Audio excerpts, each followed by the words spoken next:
In this video, I will show you how to build this full-stack budget tracker application. Let's take a closer look at the history section, where you can neatly group your transactions by month or year. And I'm excited to show you how to set up this beautifully animated tooltip. Creating transactions is a breeze with our simple form. For each entry, we will choose a category and specify the date, ensuring every transaction is neatly logged and organized. To enhance user experience, we have made category creation flexible. You can manage categories on the dedicated Manage page, or quickly add them on the fly while you're filling the transaction form. On the Transactions page, a comprehensive table presents all the details of each transaction. Any transaction can be removed directly from the Actions column. And the user can easily filter transactions by date, category, and type to quickly find what they are looking for. On the Manage page, users can switch their currency and either create or delete categories as needed. We are going to build this application with Next.js, Prisma ORM. We are going to use SQLite for local development, and at the end of the video I will show you how to deploy this application on Vercel using PostgreSQL. We will use ShadCN UI, React Hook Form, Zod for validation, Tailwind CSS, and also Tanstack query. Let's dive in the project. Now we are going to create our project, so let's go in the terminal and let's type npx create -next-app at latest, press enter. The project name will be budget-tracker. And now we are going to select all the defaults, so yes for TypeScript, yes for ESLint, yes for Tailwind CSS, no for source directory, yes for app router, no for import alias customization. Perfect, we have created the project. Now we are going to open it with an editor. In my case, it will be VS Code. Now we are going to set up authentication in the project, and for doing that, we are going to use Clerk. We are going to follow this Next.js quick start page in Clerk documentation. Let's start by installing Clerk, so let's copy this back in our terminal and type npm install at clerk/next.js. Press enter. Then we are going to create a new file in our application in the root folder, so let's create it. The file name will be .env.local. Now we need to go on the Clerk dashboard, create a new application and copy the API keys inside our .env.local file. Let's visit dashboard.clerk.com, then sign in or sign up if you don't have an account. Then we are going to create a new application, so click Create Application. Let's give it a name, so Budget Tracker, and we are going to use the default options, so Create Application. Then inside the Developers section, click API Keys. Now you can copy your API keys with this button here, and let's paste those inside our .env.local file. Perfect. Now let's go back to the Clerk documentation, and then we are going to add Clerk Provider to our application. So right here, Clerk Provider, that you can import from @clerk/next.js, and then let's close the tag. So right here, after HTML, we are going to close it.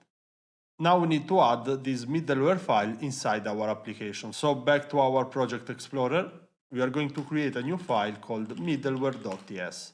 Then let's copy the content from the documentation and let's paste it, like that. Now let's move on. We are going to skip the point 5 and the point 6, and we are going to click Create Custom Sign-in and Sign-up Pages. Now we are going to create a custom sign-in and sign-up page that contains our application logo. The first step will be to go back to our Project Explorer. Inside the app folder, we are going to create a new folder. And this folder will be a route group that can be created by wrapping a folder's name in parentheses. So let's do that. So as you can see, I've put parentheses around the name auth. And with this kind of folders, we can just structure our code better because those folders are not affecting the URL path of the pages inside those folders. And so, thanks to route group folders, we can share the layout in pages that are placed inside this folder. And that is what we want. So let's create a new file inside called layout.tsx.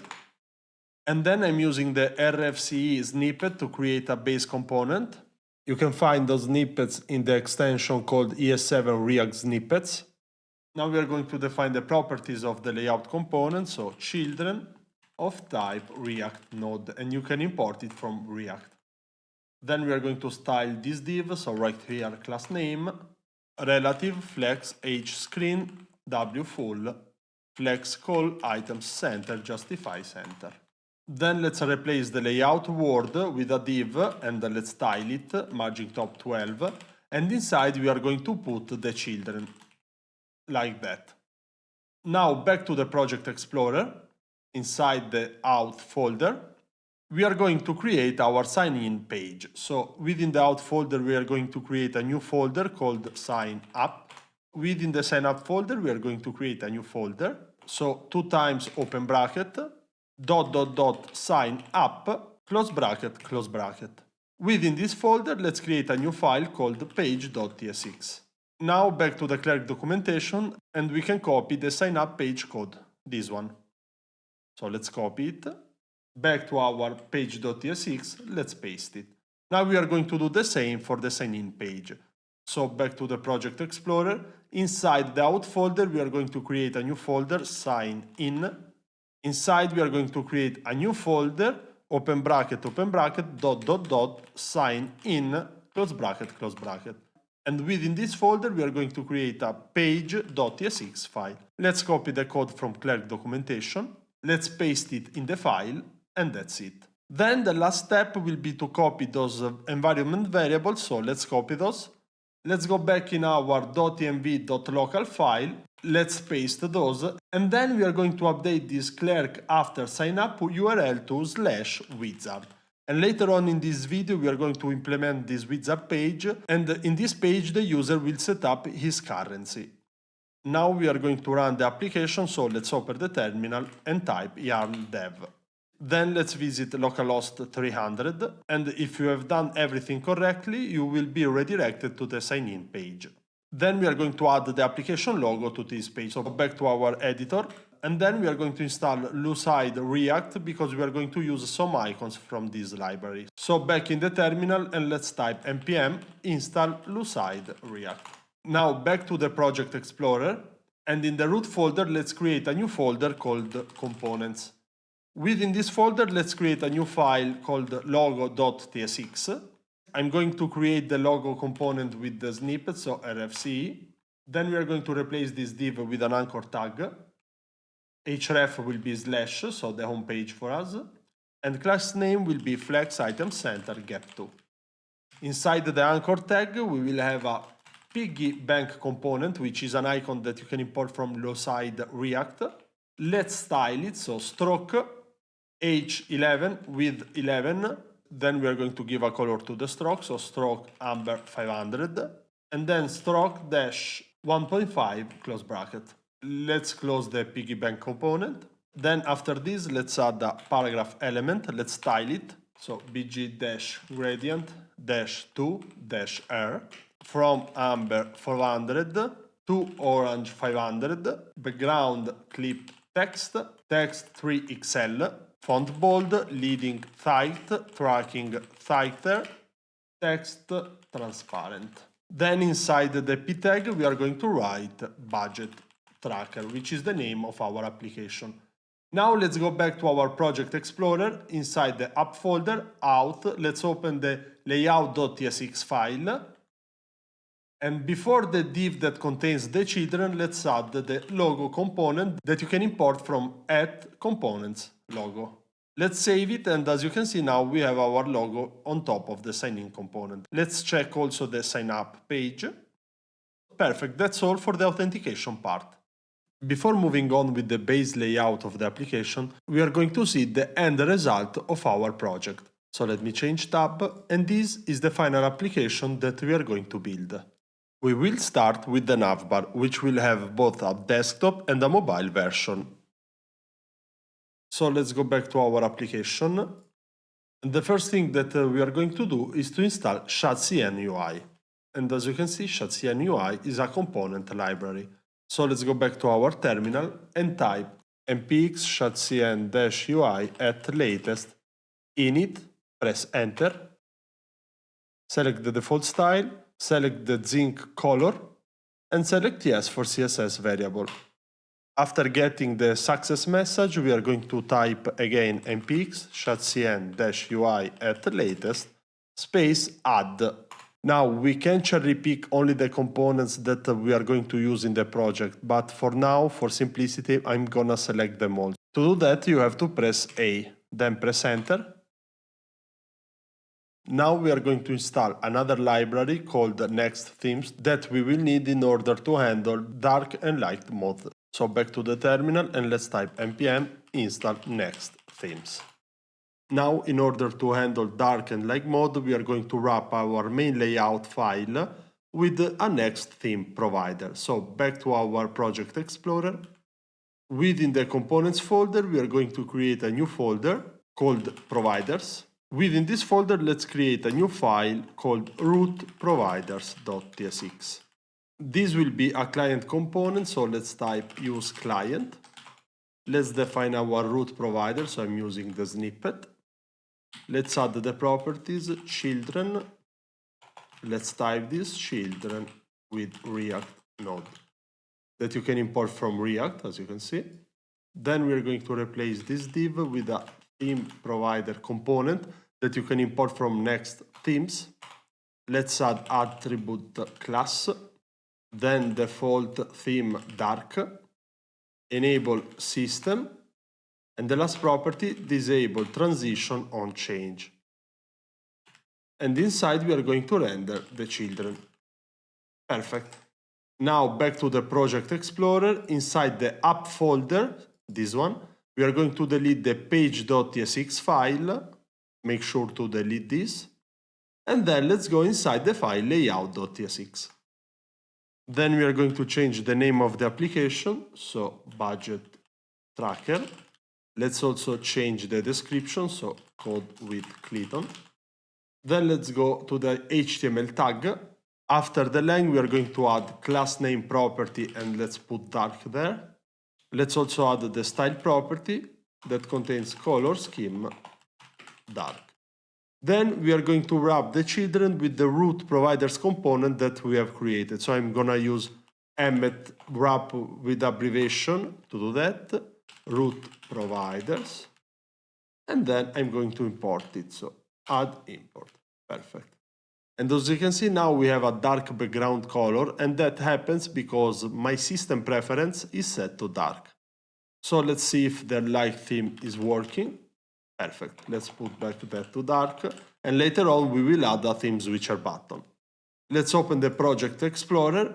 And inside the app folder, we are going to create a new folder, which will be a route group. Let's call this dashboard like that. Be sure to wrap that in parentheses. Now, within this new folder, we are going to create a new file called layout.tsx. Let's start that with RFC. Then back to the dashboard folder, let's create also the page.tsx file. I'm defining my component with the snippet. So now let's try to log in our application. Perfect. What we are seeing is layout. So back to our Project Explorer, let's open the layout file inside the dashboard folder. And that happens because, as you can see, we are returning a layout text. So we are going to add a children property to this component. And this is of type React node. Let's replace the layout text with children inside curly braces. Then we are going to style this screen. So class name, relative flex age screen with full flex call. Then let's replace the layout text with another div that we are going to style with full. And inside we are going to put the children like that. Perfect. Now let's open back the Project Explorer and we are going to define our navbar. So back in the components folder, let's create a new file called navbar.tsx. Let's define the navbar. Now back to the layout.tsx file inside dashboard folder, and before the div that renders the children, let's add the navbar component that you can import from components navbar. Perfect. Now let's go back into the navbar component, and the navbar will have a desktop version and also a mobile version. So let's replace this div with a fragment like this. Inside we are going to put desktop navbar. Now we don't have this component yet, so we are going to define that below. So function, and make sure to be outside the function navbar. So function desktop navbar, and inside we are going to return a div, let's style it, hidden, border separate, border bottom, bg background, md block. And as you can see, this is hidden by default and it becomes visible after the medium breakpoint. Then within this div we are going to add a nav, let's style it, container, flex, item center, justify between, padding x8. Within this tag we are going to create another div, let's style it, flex h dash open bracket 80 pixel, close bracket, then min dash h dash open brackets 60 pixel, close bracket, item center, gap x4. Within this div, we are going to add the logo component that you can import from logo. Then after the logo, we are going to add a div, let's style it, so flex h full. And within this div, we need to define our navbar items. So now we have to define the routes of our application. So right here, const items equal, this will be an array of objects, so like this one. The object will have a label, in this case dashboard, and a link which will be slash. Then let's copy this, let's paste it, let's call this transactions, and the link will be slash transactions. Let's copy this, let's make a new line, let's change transactions with manage. This will be our third route in the application. And then let's change the link slash manage. Now we are going to display those items. So back in our desktop navbar component, and then within the inner div, we are going to add items.map. And for each item, we are going to render a navbar item, which is a component that we will create in 1 minute. So let's set a key to this component that will be item.label. Then let's set the link, which is item.link. Let me center the screen. Then label, item.label. And then let's close this component.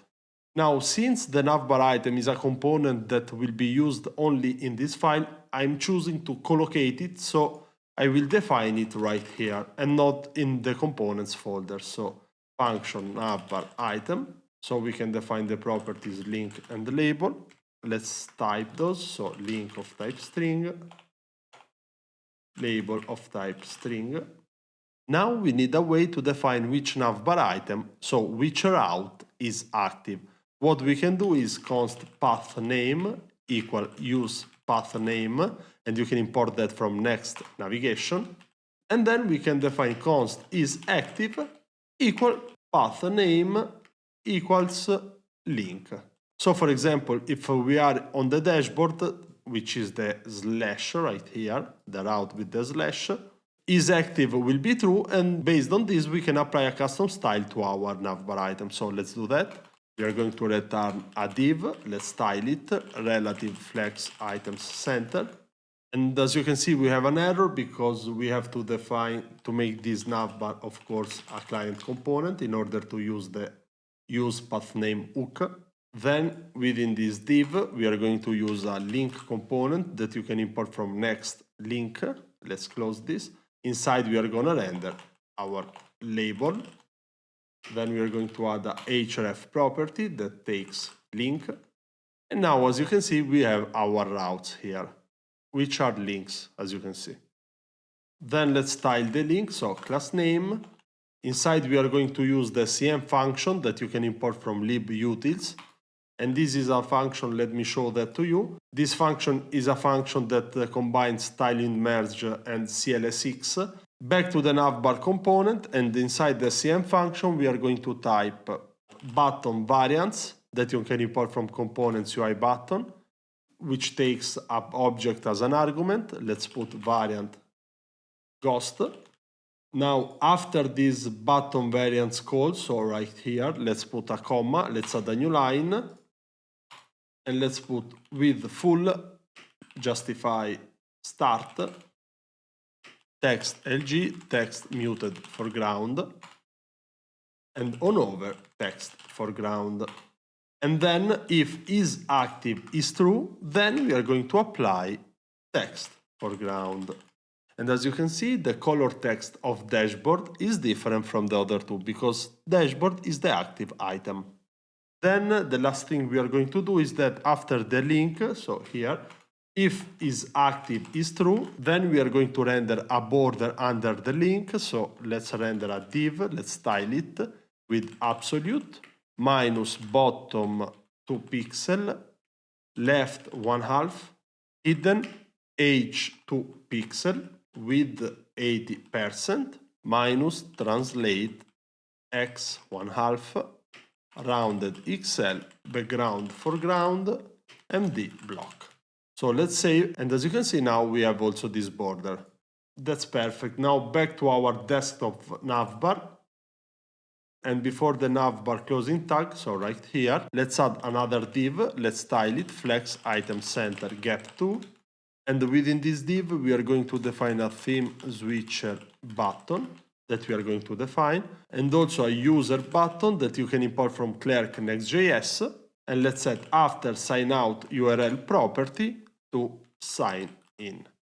Perfect, let's close this. Now we need to define this component. So back to the Project Explorer, inside components, we are going to define a theme switcher button.tsx. And the code for the component can be found in the CN UI documentation. So right here in the dark mode, click Next.js, and the fourth point of the page, so this one, add a mod toggle. You can click code, copy this, and paste here. Now let's rename this with theme switcher button. Back to our navbar.tsx file, and let's import this. Now let's go back to our application, and now as you can see we can change theme. And you can also see that we have the user button component, which is exported by Clerk. Perfect. Now we need to define the mobile navbar. As you can see right now we don't have anything. So let's go back here. After the desktop navbar, let's add a mobile navbar. Then let's define the function mobile navbar component after the items array. Then inside we need the state, so const is open, set is open, use state that you can import from React, false. Then we are going to return a div, let's style it, block, border separate, bg background, md hidden. So this will be visible by default, and after the medium breakpoint will be hidden. Then inside we are going to add a nav, let's style it, container flex item center, justify between px8. Then within the navbar we are going to add a sheet that you can import from components UI sheet. Make sure to not import this from Redux UI because sometimes happens. Open is open, then on open change. So if open changes, we are going to also update the state, so set is open. Then let's close the tag. Inside we are gonna add a sheet trigger that you can import from components UI sheet. Let's put as child true, like this. And then we are going to use a menu burger button. So button that you can import from components UI button, variant ghost, size icon. Let's close this. And inside we are going to use the menu component, which is an icon that you can import from Lucide React. Let's do that. Let's save. And as you can see now we have this thing here. Perfect. Now after the sheet trigger, we have a sheet content component that you can import from components UI sheet. Let's style this with 400 pixel on small breakpoint with 540 pixels. Then we are going to set the side property to left. Let's close the tag, and inside the sheet content we will have the logo. So let's try that. Perfect. Then after the logo we will have a div. Let's style that flex call gap 1 padding top 4. And within the div we are going to render our navbar items. So items.map, and for each item we are going to render navbar item. The key will be item.label. Let me also close this so you can see that better. Then after the key we will have a link property set to item.link, and then the label property that takes item.label. Let's try now. That's perfect. But we haven't finished yet, so back here, let me center the code. After the sheet, we are going to add a new div. Let's style it. Flex, age 80 pixels, min age 60 pixels, item center, gap x4. Within this div, we are going to use the logo component, like that. And after this div, we are going to add another div. Let's style it flex item center, gap 2. Within the div, we will have the theme switcher button and also the user button. Let's set again after sign out URL to sign in with the slash here. Let's close this. Perfect. Let's try now. And as you can see, the space is not enough. So what we can do is create a new version of the logo. So let's go back here in the logo component. Let's copy this. Let's paste. And let's rename this logo mobile. Let's export this. And let's remove the piggy bank icon from it. So back to the navbar. And let's replace this logo with logo mobile that you can import from components logo. And now, as you can see, everything looks nicer. Now, in order to finish the mobile navbar, we need to handle one particular scenario. Let's try to click a navbar item. As you can see, I've clicked this item, but the sidebar has remained opened. So we need to fix this thing. So in order to fix that, we are going to add a property to the navbar item called onClick. And onClick will be a function that calls setIsOpen with the previous, so prev, and then we will negate prev. So if previous, for example, is false, isOpen will be set to true. So back to the navbar item, let's add the onClick to the properties.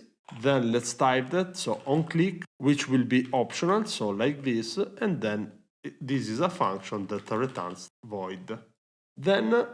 And then we are going to call this onClick event inside here on the link. So on the onClick event, what we are going to do is we are going to see if onClick, which is the property, is defined, then we are going to call it, so onClick. Now you can argue that this name is confusing, and you will be right. So let's rename this, for example, to click callback. So let's rename it. Let's rename here. This is already good. So let's go back to the sidebar. So let's go back to the mobile navbar. Inside the navbar item, we are going to rename this onClick with click callback. So let's try now if everything works as expected. Let's click this. That's perfect. Now we have to set up our database. So let's check the final result of our application to understand what entities we will need. In this application, we need a transaction entity where we will store our transactions. We need a table for storing user preferences, for example, the currency of the user, and we will also need an entity for the categories.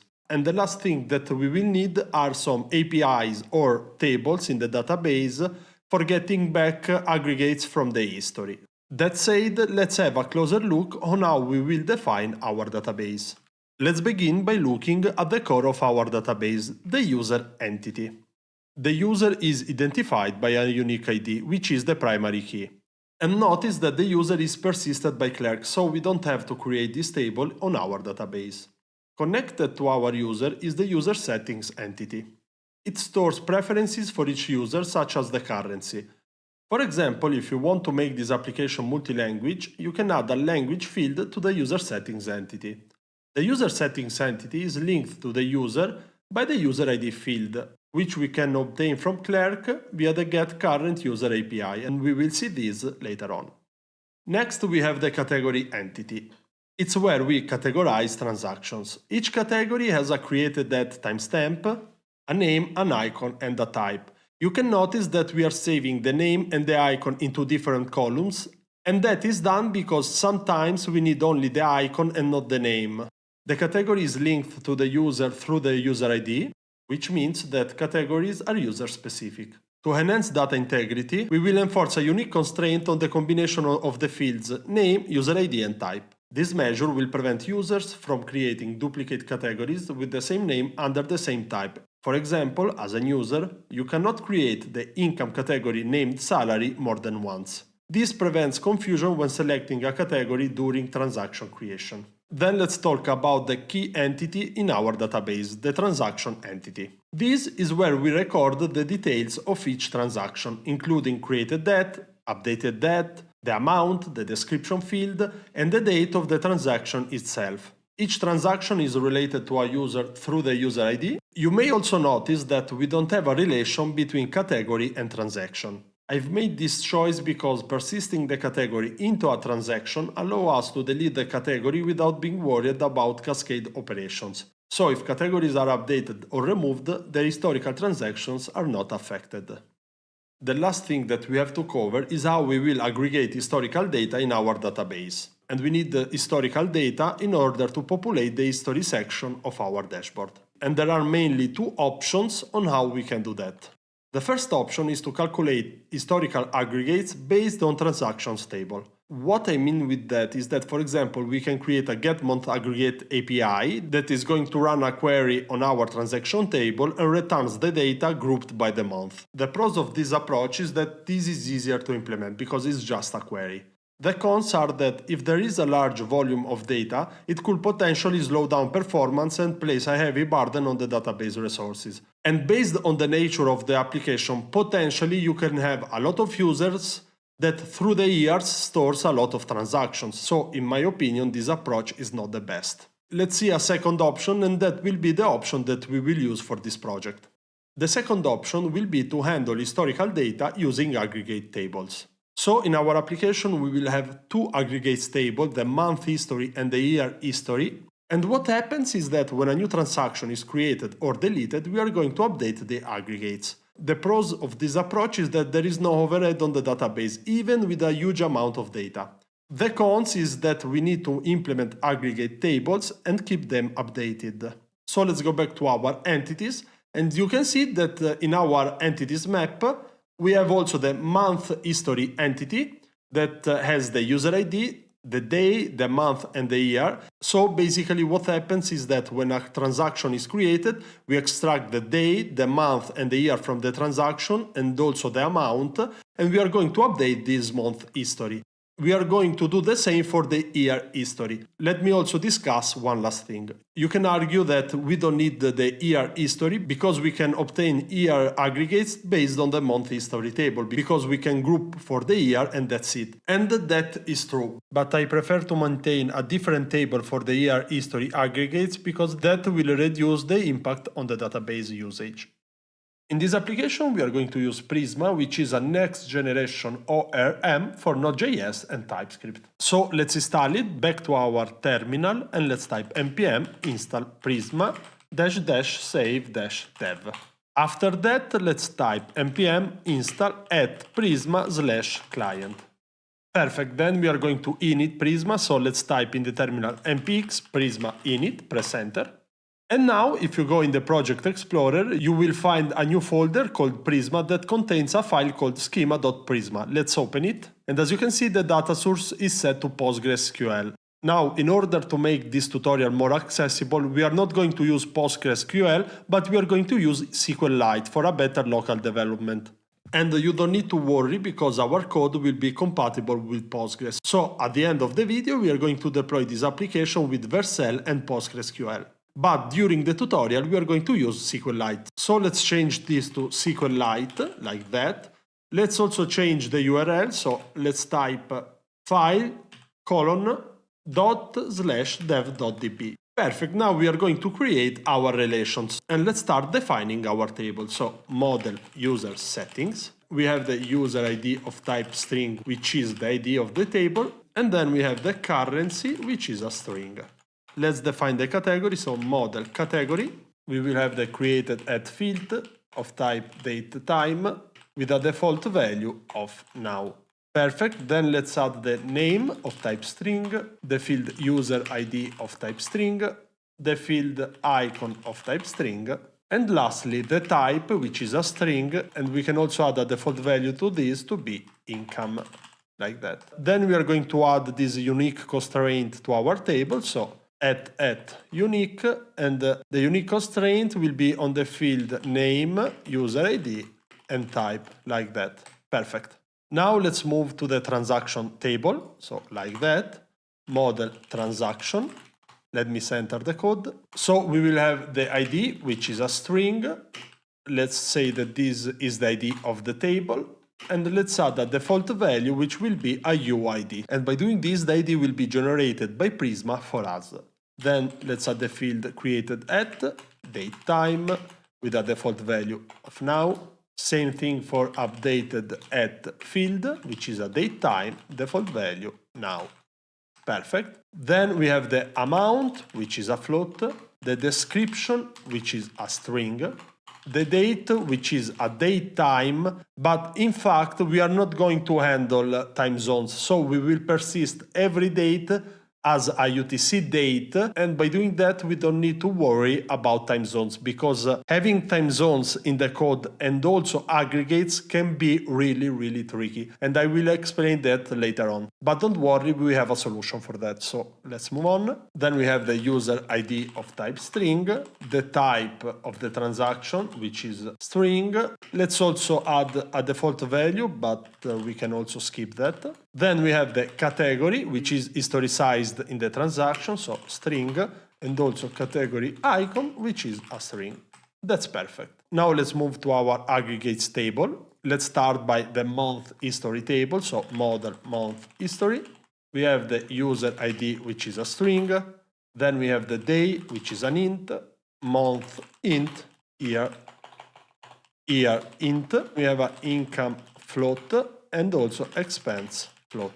Now we need an ID for this table, and our ID, so let's mark that with this notation. Let me also center the code so you can see better. The ID of this table will be a multi-field ID, so the ID will be composed by the day, the month, the year, and the user ID. Thanks to this, we are going to prevent inserting 2 times the same day of the same month of the same year in the user's history. Then we can copy this, let's paste it. Let's rename this year history, that will be very similar to that. We are just going to remove the day, so from here and also from the ID. That's it. Now back to our terminal, and let's run npx prisma migrate dev. We are prompt for a name for the migration, so let's put that, for example, init schema.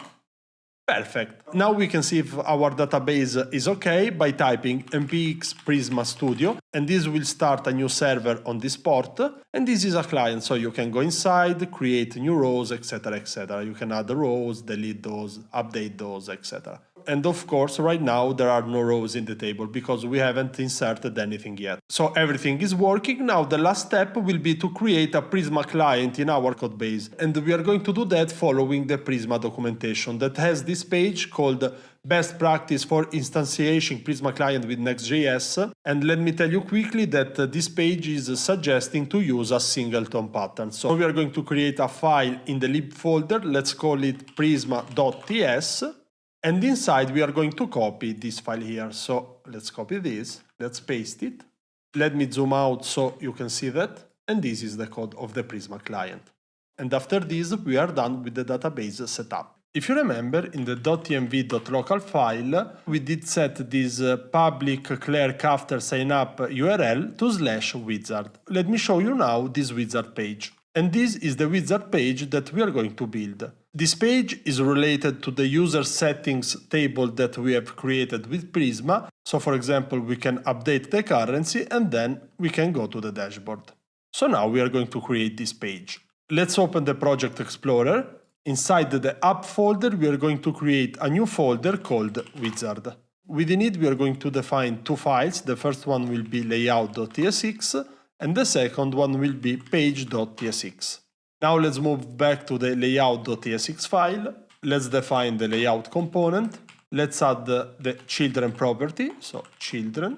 And let's type this as always with children of type React Node that you can import from React. Perfect. Then we are going to style the div, so class name, relative, flex, age, screen, w full, flex, call, item, center, justify, center, like that. And then let's replace the layout text with the children property, like that. Now back to the Project Explorer. Inside the wizard folder, we are going to open the page.tsx file. So let's define the page. Page will be a server component, so let's mark the function page with async because we are going to read the user from clerk, so let's do that. Const user equal await current user, and you can import this from clerk next.js. Then if the user is not defined, we are going to redirect, so let's import this from next navigation to the sign in page like that. Perfect. Now let's replace this div with another div. We are going to style this, so container, flex, max width to XL, flex call, item center, justify between, gap 4. Within this div, we are going to use a h1 tag. Let's style it with text center, text 3XL. Within the heading, we are going to put welcome text. Then a span, let's style this with margin left 2. Font bold, and inside this span we are going to display the user first name, so user.firstname. And then I will add an emoji, and if you have a Mac you can do command space control to open this emoji picker. Now let's save, then let's change the URL to match the wizard page, so like this. Then after the h1 let's add a h2, let's style this.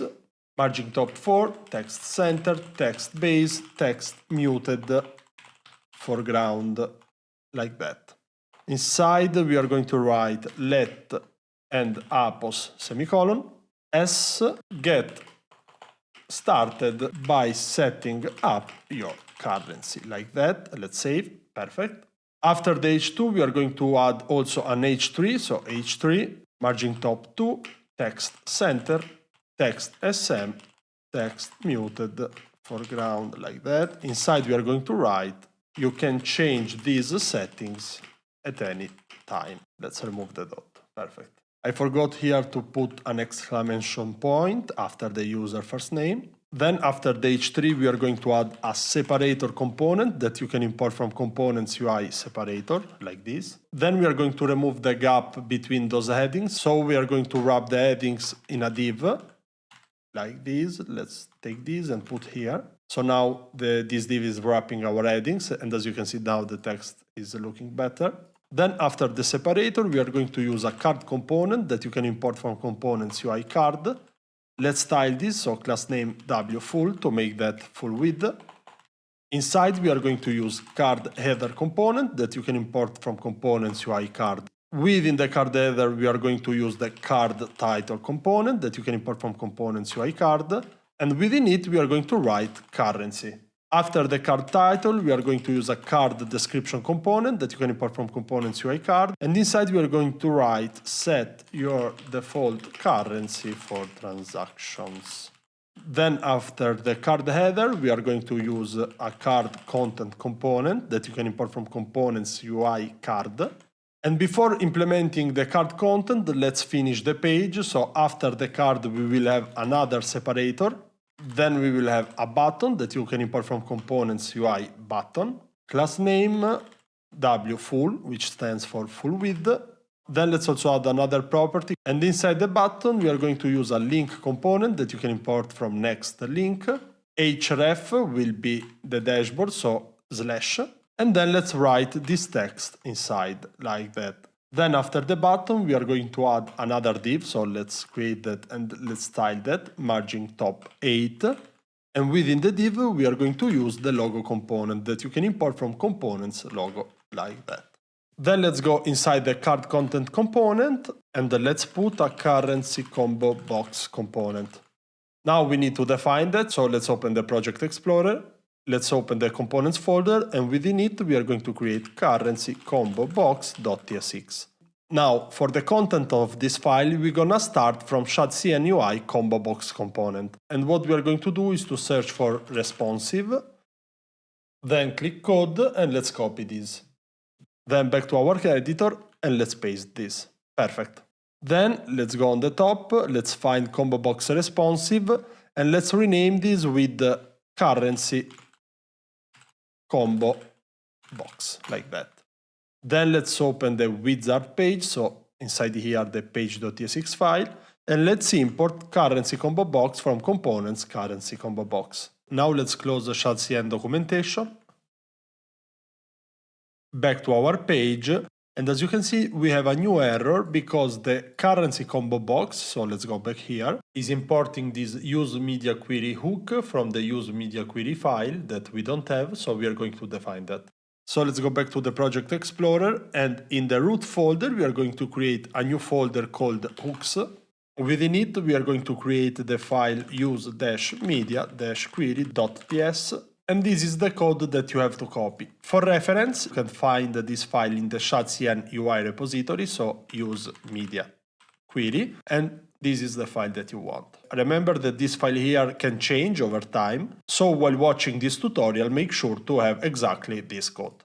Now let's go back to the currency combo box, and now the error should be gone. If it is not, you can just reload the editor like that. So let's go back to our application. And now, as you can see, the combo box is visible.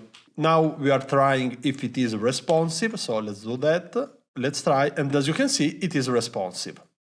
Now we are going to define the currencies that we will handle in the application, so back to the Project Explorer. And then in the lib folder, we are going to create a new file called currencies.ts. In this file, we are going to export const currencies, which will be an array of objects. The first object will have value USD. Then we need a label that will be shown in the combo box. And we are going to write the dollar symbol and also the dollar text, like that. And then we will have a locale property. And we need the locale property because we need to set that in our formatter. So in this case will be NUS, like that. Let me also paste other currencies. So as you can see, we have euro, yen, and also pound. Then we are going to export type currency equal type of currencies at 0, like that. Let's check the type. It is an object with value, label, and locale. Perfect. And just one thing, if you are adding new currencies to the application, make sure that the locale is supported by the int number format API, because we are going to use this API in the project later on. So make sure to use correct locales. Now let's go back to the currency combo box. We are going to update the CN combo box that we have copied earlier in order to make it a currency combo box. So we are going to delete the type status, we don't need that. Also the array statuses, we don't need this. Let's remove that.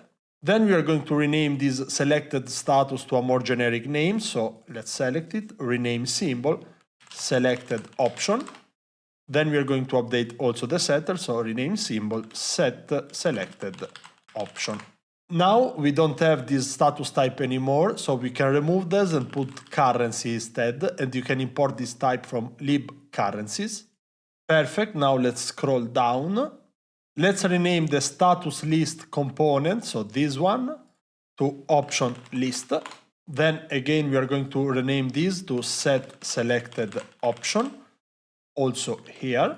Then we are going to replace this status with currency. So basically what we are doing is that we are changing the status type with currency type because we are going to use the currencies array that we have defined earlier. Then we are going to change this text to be filter currency, like that. Now we are going to update the options that we will see in our combo box. So we are going to replace statuses with currencies that you can import from lib currencies, like that. This will become a currency of type currency.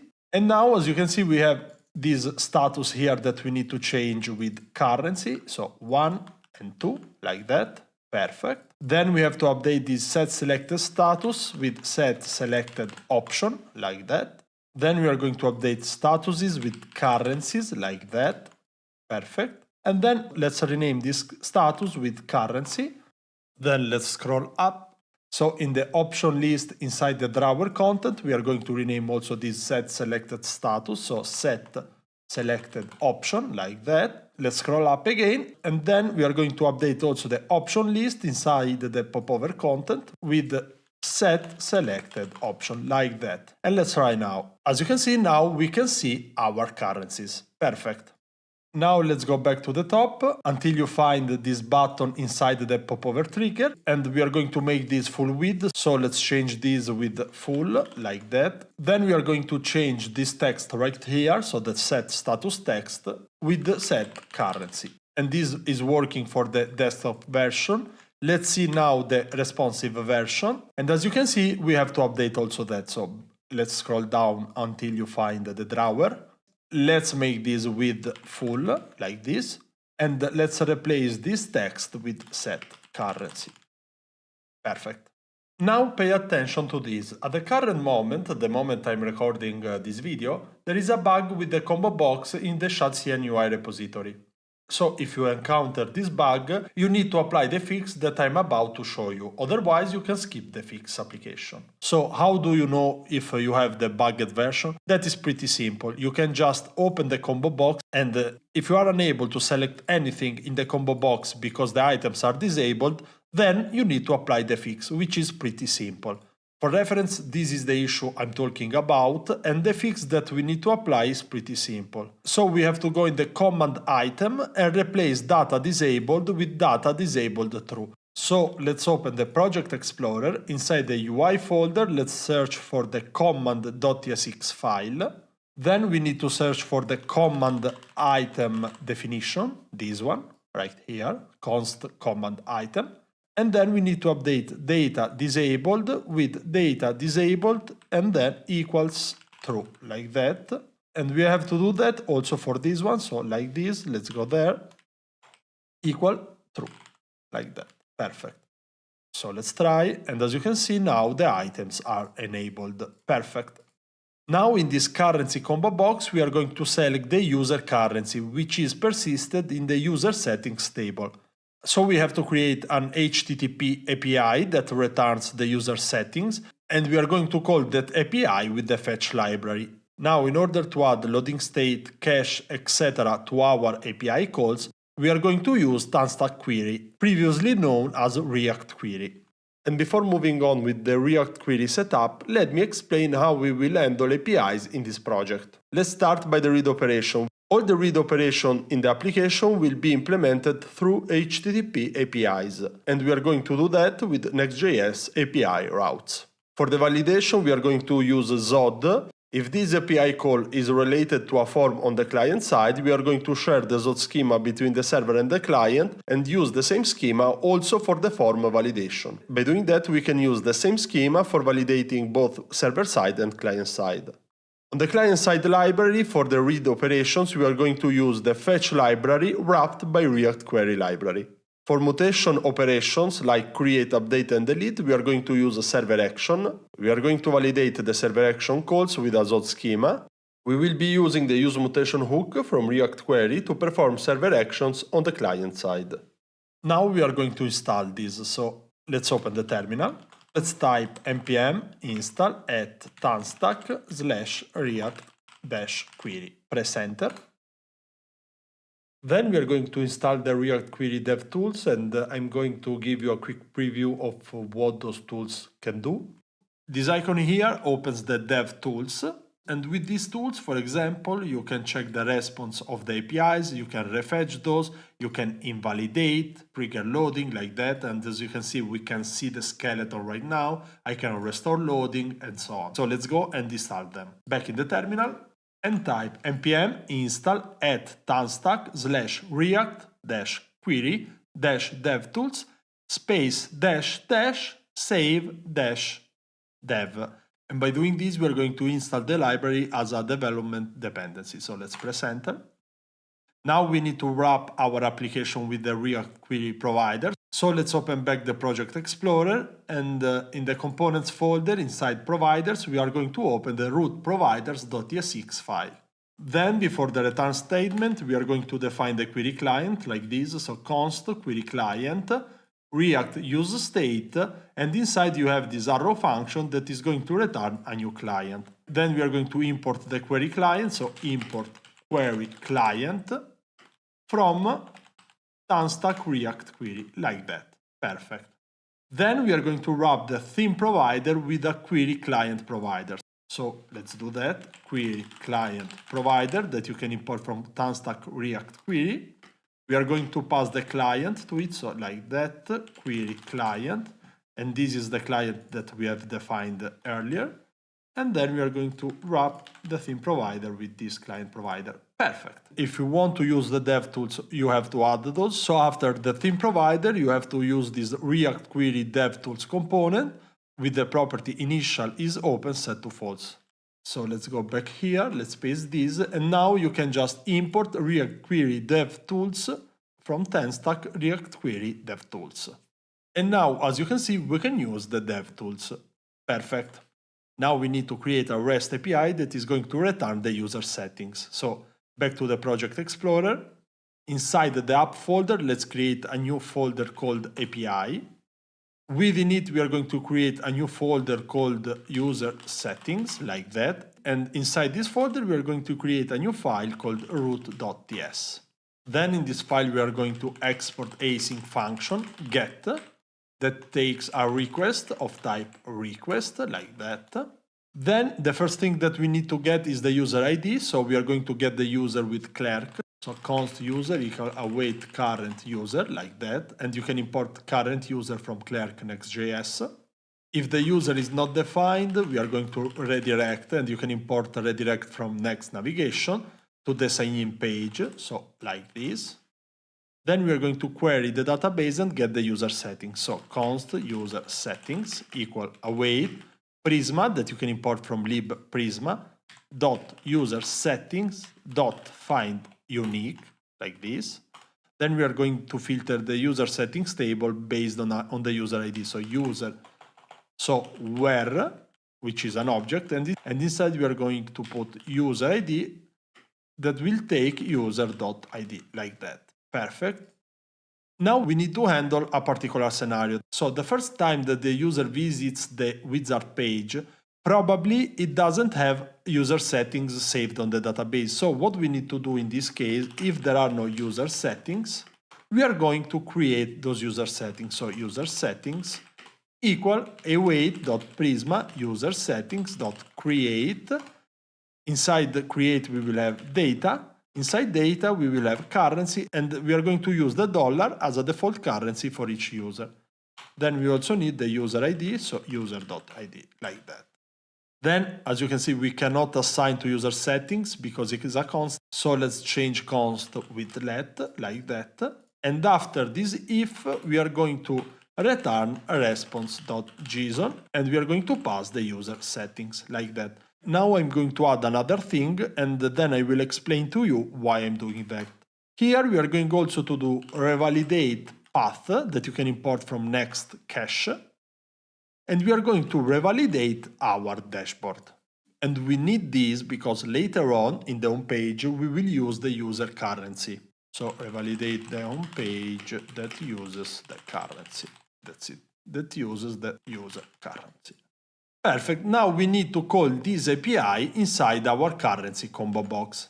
So let's go back to the currency combo box component. And after the state declaration, we are going to define const user settings. And now we are going to wrap our fetch API call with React Query. And that will handle for us the loading state, retries, etc., caching, and so on. So we are going to use the use query hook that you can import from TenStack React Query. Then we are going to pass an object in it, and we are going to define the query key. And the query key will be an array with user settings. And the query key, as the name says, is the key for your query. So it will be used for caching or query invalidation, etc. Then we are going to define the function that we are going to call. So query function, like that. And this will be an arrow function, then returns a fetch call. So we are going to use the fetch library. The API URL will be /API/user settings. And this is the API that we have defined here in the app folder, API folder, user settings. Then we are going to read the response, if there is one, and we are going to convert this to JSON, like that. Now we are going to test this API. So let's open the DevTools. As you can see our query, and this is the query key that we have chosen. So for example, user settings. Now let's inspect the query, and as you can see, we have no data inside it, but we can do refetch. And if we refetch it, we have the user ID inside and the currency. That's perfect. So we are going to log the user settings to analyze it. So console.log. I'm gonna add something like this, user settings. So let's refresh the page, and as you can see, we have user settings, which is an object that contains data, and inside data we have our currency and our user ID, and this is the response of the REST API. Then you have isError, so is a boolean that says if there is an error or not. And then we have, for example, isFetching, which is a thing that we will use a lot, because when isFetching is true, we're going to show something like a spinner or a skeleton component, while isFetching is set to true. So let's do that right now. And since we are going to use the skeleton component a lot in this application, we are going to define a skeleton wrapper. And before doing that, let's delete the logo. We don't need that. Now back in the Project Explorer. Inside the components folder, we are going to create a skeleton wrapper.tsx file. Then let's define our component. Then we are going to add the properties to this component. So children is loading and also full with a default value of true. Let's type our properties. So right here, children is of type React node that you can import it from React. Is loading is of type boolean, and full width is optional of type boolean. Then inside the function, if is not loading, so if is loading is false, like that, we are going to return the children. Then we are going to use the skeleton component of chassis and UI. So we are going to return a skeleton that you can import from components, UI skeleton. Let's set class name. We are going to use the cm function inside, so like this. If full width is true, we are going to apply the class name full width, like that, so w full. Then within the skeleton, we are going to define a div, like this, and this div will have opacity 0. Within the div, we are going to render the children. And I have an extra curly brace, so let's delete that, perfect. Then let's go back to the currency combo box.tsx file. Now we are going to wrap the desktop version of the combo box, so this one with a skeleton wrapper that you can import from components skeleton wrapper. And the isLoading property will take user settings.isFetching, like that. Now let's close the skeleton wrapper and let's wrap the popover with it. Perfect. Now let's open the React Query DevTools. Let's make those smaller, like that. Let's click our query and let's trigger the loading state. And what happens when I trigger the loading state is that isFetching will be set to true. So let's try that. And as you can see now, the skeleton wrapper is showing the skeleton. Now back to the skeleton wrapper so you will understand better what is happening. And let's change opacity from 0 to 10, which means 10%. And as you can see now, I still have the skeleton wrapper, but you can see that the children is there. And that's why the skeleton has the same size of its children. So let's put back opacity to 0, like that. Back to the currency combo box component. Let's restore the loading state. Perfect.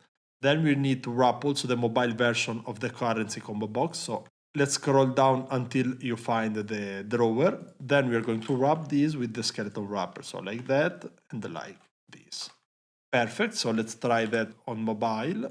Let's refresh the page. I can see the skeleton. Perfect. Now we are going to type the user settings data, because right now, if you do user settings dot data, you will see that the data is of type any, and we don't want that. So what we are going to do is we are going to define the type here, user settings, and you can import this type from Prisma, because Prisma has created all the types for us. So now, if you do user settings dot data dot, you will see that we have the currency and the user ID. Perfect. Then we are going to select the currency in the currencies options that is saved in the user settings. So we are going to use the use effect hook that you can import from React, or you can do like this, react.useEffect, if you don't want to import it. And inside we will have a function and a dependency array, like that. In the dependency array we will have user settings.data, like that. So if user settings is undefined, like this, we are going to return. Otherwise, we are going to define const user currency equal. And we are going to find the user currency in the currencies array. So currencies.find currency. And we are going to return currency.value equals user settings.data.currency, like this. And if the user currency is defined like that, we are going to set selected option to user currency. Let's refresh the page, and as you can see, we have selected $. Perfect. The next thing that we have to do is to update the user currency in the database when a user currency is selected in the combo box. So now we are going to define the update user currency server action. So let's open the Project Explorer, let's open the wizard folder. Within it we are going to create a new folder called _actions. Within this folder we are going to create a new file called usersettings.ts. Then we are going to use server, because when you create server actions you need to mark the file with use server at the top. Then we are going to define export async function, update user currency, like that takes a currency which is a string. Now, since server actions and REST APIs can be called by the user with any kind of data, we need a way to validate that API call. And we are going to use a validation library called Zod. And notice that you already have Zod in your application. You can check the package.json file for that. And as you can see, there is Zod there, because the shadcn.ui library is using Zod in combination with React hook form for form validations. So the first thing that we need to do in order to use Zod for validation is to create a Zod schema. So back to the Project Explorer. In the root folder, we are going to create a schema folder, and within this folder, we are going to save all the schemas that we are going to use in the application. So let's start by creating within it a user settings.ts file. Then we are going to import z like this from Zod. Export const update user currency schema like that equals z.object. And this object will have a currency property, and we are going to validate this currency property with a custom check. So z, which stands for Zod.custom, like that. We are going to take the value const found equal currencies that you can import from lib currencies dot sum, and then we are going to search the currency with the same value. So c dot value equals value, like that. Then if we can't find the currency, we are going to throw an error. So if found is false, throw new error, invalid currency, and then we are going to interpolate the value like that. And then after the if, we are going to return the value. Now we can use the schema, so back to the Project Explorer, app folder, wizard, actions, user settings.ts. Now we can use Zod to validate this currency. So const parsed body equal update used currency schema that you can import from schema user settings dot save parse, and then we are going to pass an object with the currency like that. Then we are going to throw an error if the validation fails. So if exclamation point parsed body dot success. In this case we are going to throw parsed body dot error like that. Now we can define our API code. So const user equal await current user that you can import from Clerk Next.js. We need the user ID of who is calling the API. So if the user is not defined, we are not logged in, so we can't call this API, and we are going to redirect to the sign in page like that. Import redirect from next navigation. Then we are going to update the user settings, and we are going to return the new ones. So const user settings equal await prisma that you can import from lib prisma dot user settings, the name of the table, dot update, where inside we are going to filter with the user ID, so user.id like that. Let me show you. And we also need to specify a data object with the new data. So in this case, we are going to update the currency like that. And then we are going to return user settings. So this is our API. The benefit of using server actions as APIs is that we have type safety, because TypeScript is going to infer the return type from this function. And the other benefit is that we don't need to define a route for this API, because that will be created under the hood by React. So let's go back to the currency combo box.tsx file. And then we are going to use again React query, but this time we are not going to use the use query hook, but we are going to use the use mutation hook, because creates, update, and deletes are also called mutation because they are going to mutate the data. So after this use effect, we are going to add const mutation equal use mutation like that. And you can import use mutation from Tanstack React Query. Inside, we will have a mutation function, and this function will be our update user currency. So you can import that from app, wizard, actions, user settings, like that. So let me show you. The import path is this. And as you can see, if I put the mouse here, the mutation is already typed with user ID and currency, because this mutation is returning the updated user settings. And that is one of the strengths of server actions. Now what we have to do is to call the mutation when we change the selection in the currency combo box. So we are going to define const select option like this, which is a function that takes a value of type currency or null. Then, if the value is not defined, we are going to show a toast error message. For showing toast messages in our application, we are going to use Sonner, which you should already have thanks to shadcn. So you can double check by opening package.json, and you should have the Sonner package in it. If you don't have it, you can install it by typing in the terminal npm install Sonner. Then in order to use Sonner, we have to add the provider to our application, so let's do that. Back in the Project Explorer, inside the app folder, we are going to open the layout.tsx file. And before the root provider, so here we are going to add the toaster that you can import from components, UI, Sonner. Make sure that this ends with Sonner, like that, this one. Then set rich colors, and then we are going to set the position property bottom right, like that. Then let's close the tag. Perfect. Now let's go back to our currency combo box.tsx. If a value is not defined, we are going to toast error. So we are going to show an error message. And make sure to import the toast from Sonner. And the text will be please select a currency, like that. And then we return. Otherwise, if the value is set, we are going to show a toast loading message. So like this, toast.loading. The test will be updating currency, ... like that.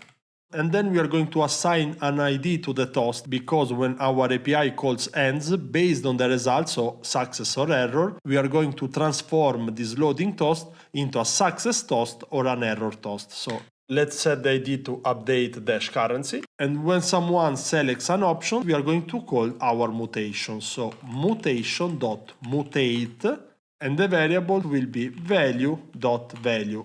Now this can be confusing, so let's rename value to currency, like that. Let's rename here and here. Now it's better. Now let me point out something.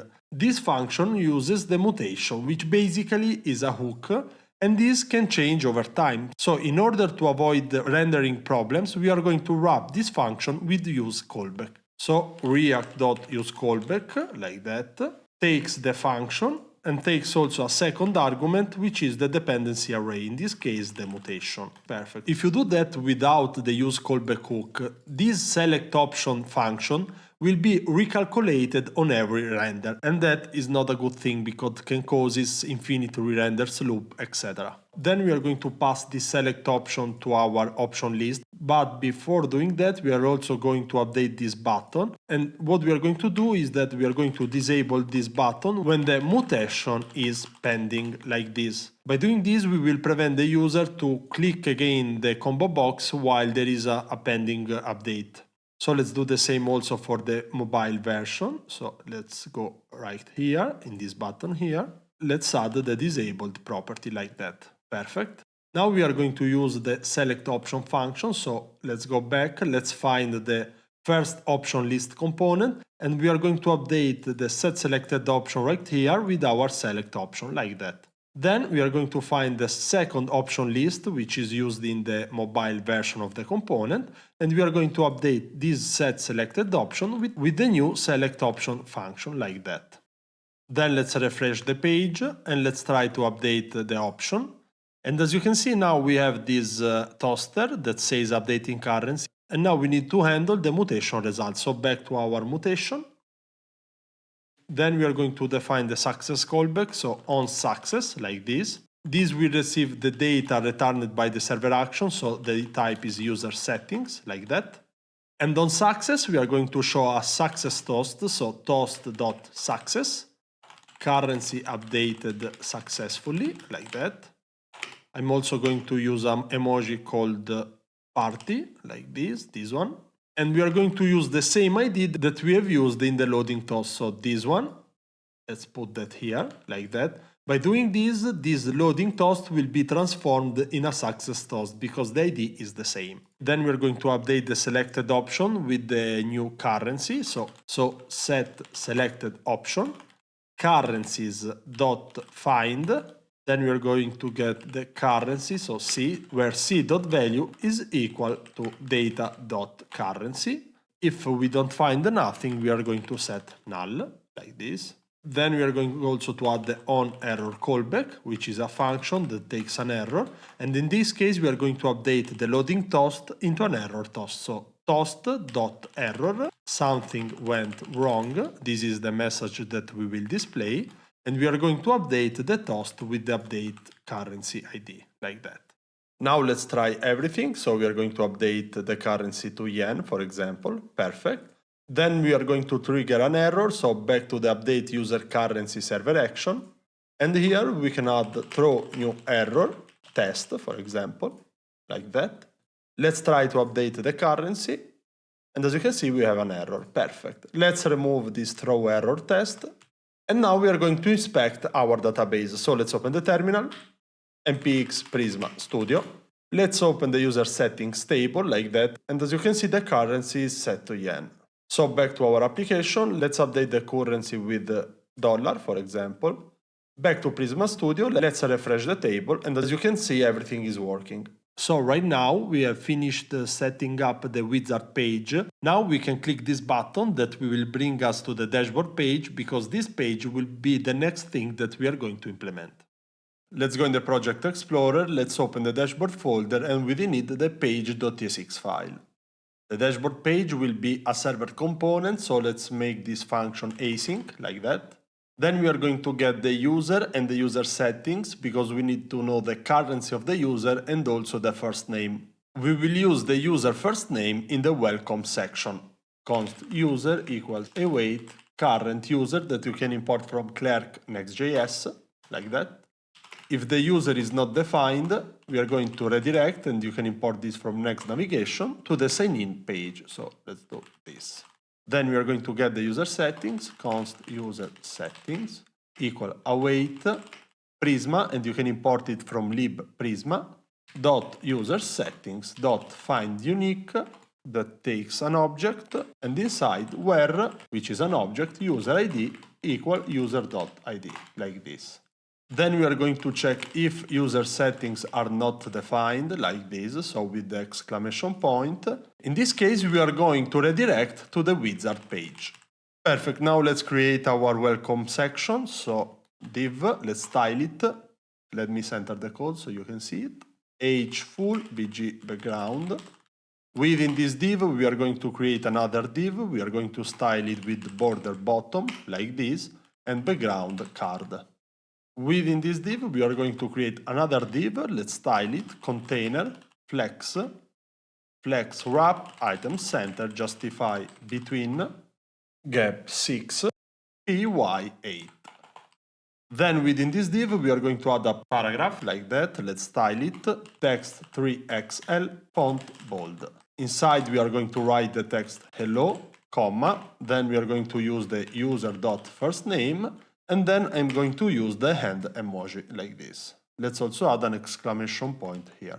Perfect, now we are going to update our main background color. So let's open the Project Explorer. In the app folder, let's open globals.css file.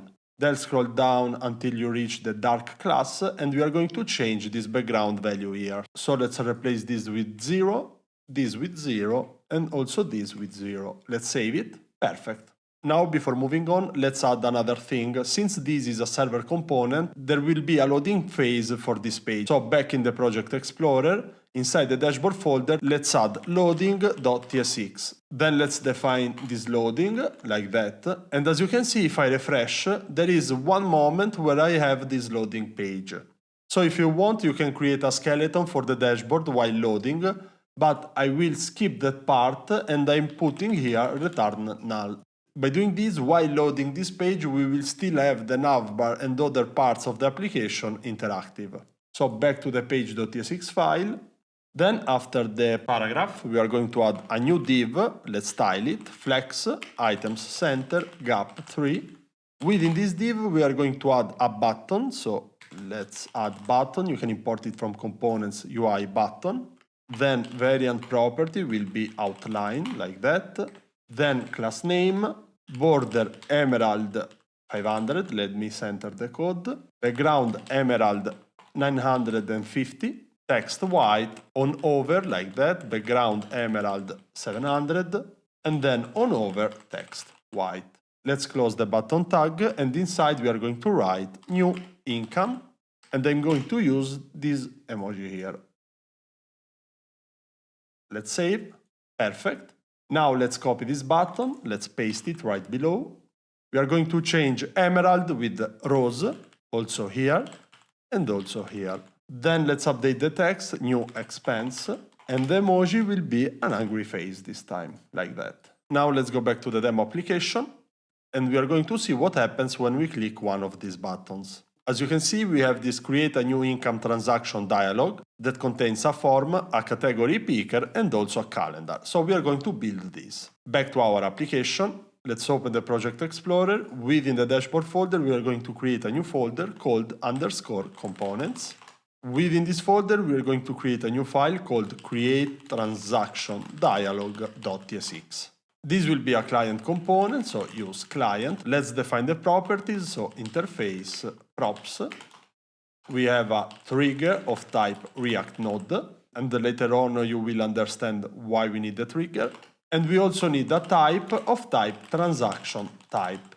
We don't have this type yet, so back in the Project Explorer, inside the lib folder, let's create a new file called types.ts, like this. And in this file, we are going to export type, transaction type, which is a string union composed by income or expense, like that. Back to the create transaction dialog file. Now we can import this type from lib types, like that. Let's define the component. Create transaction dialog, then we will add the properties, so trigger type of type props. Then let's replace the div with a dialog that you can import from components UI dialog. Within this dialog, we will have a dialog trigger component that you can import from components UI dialog.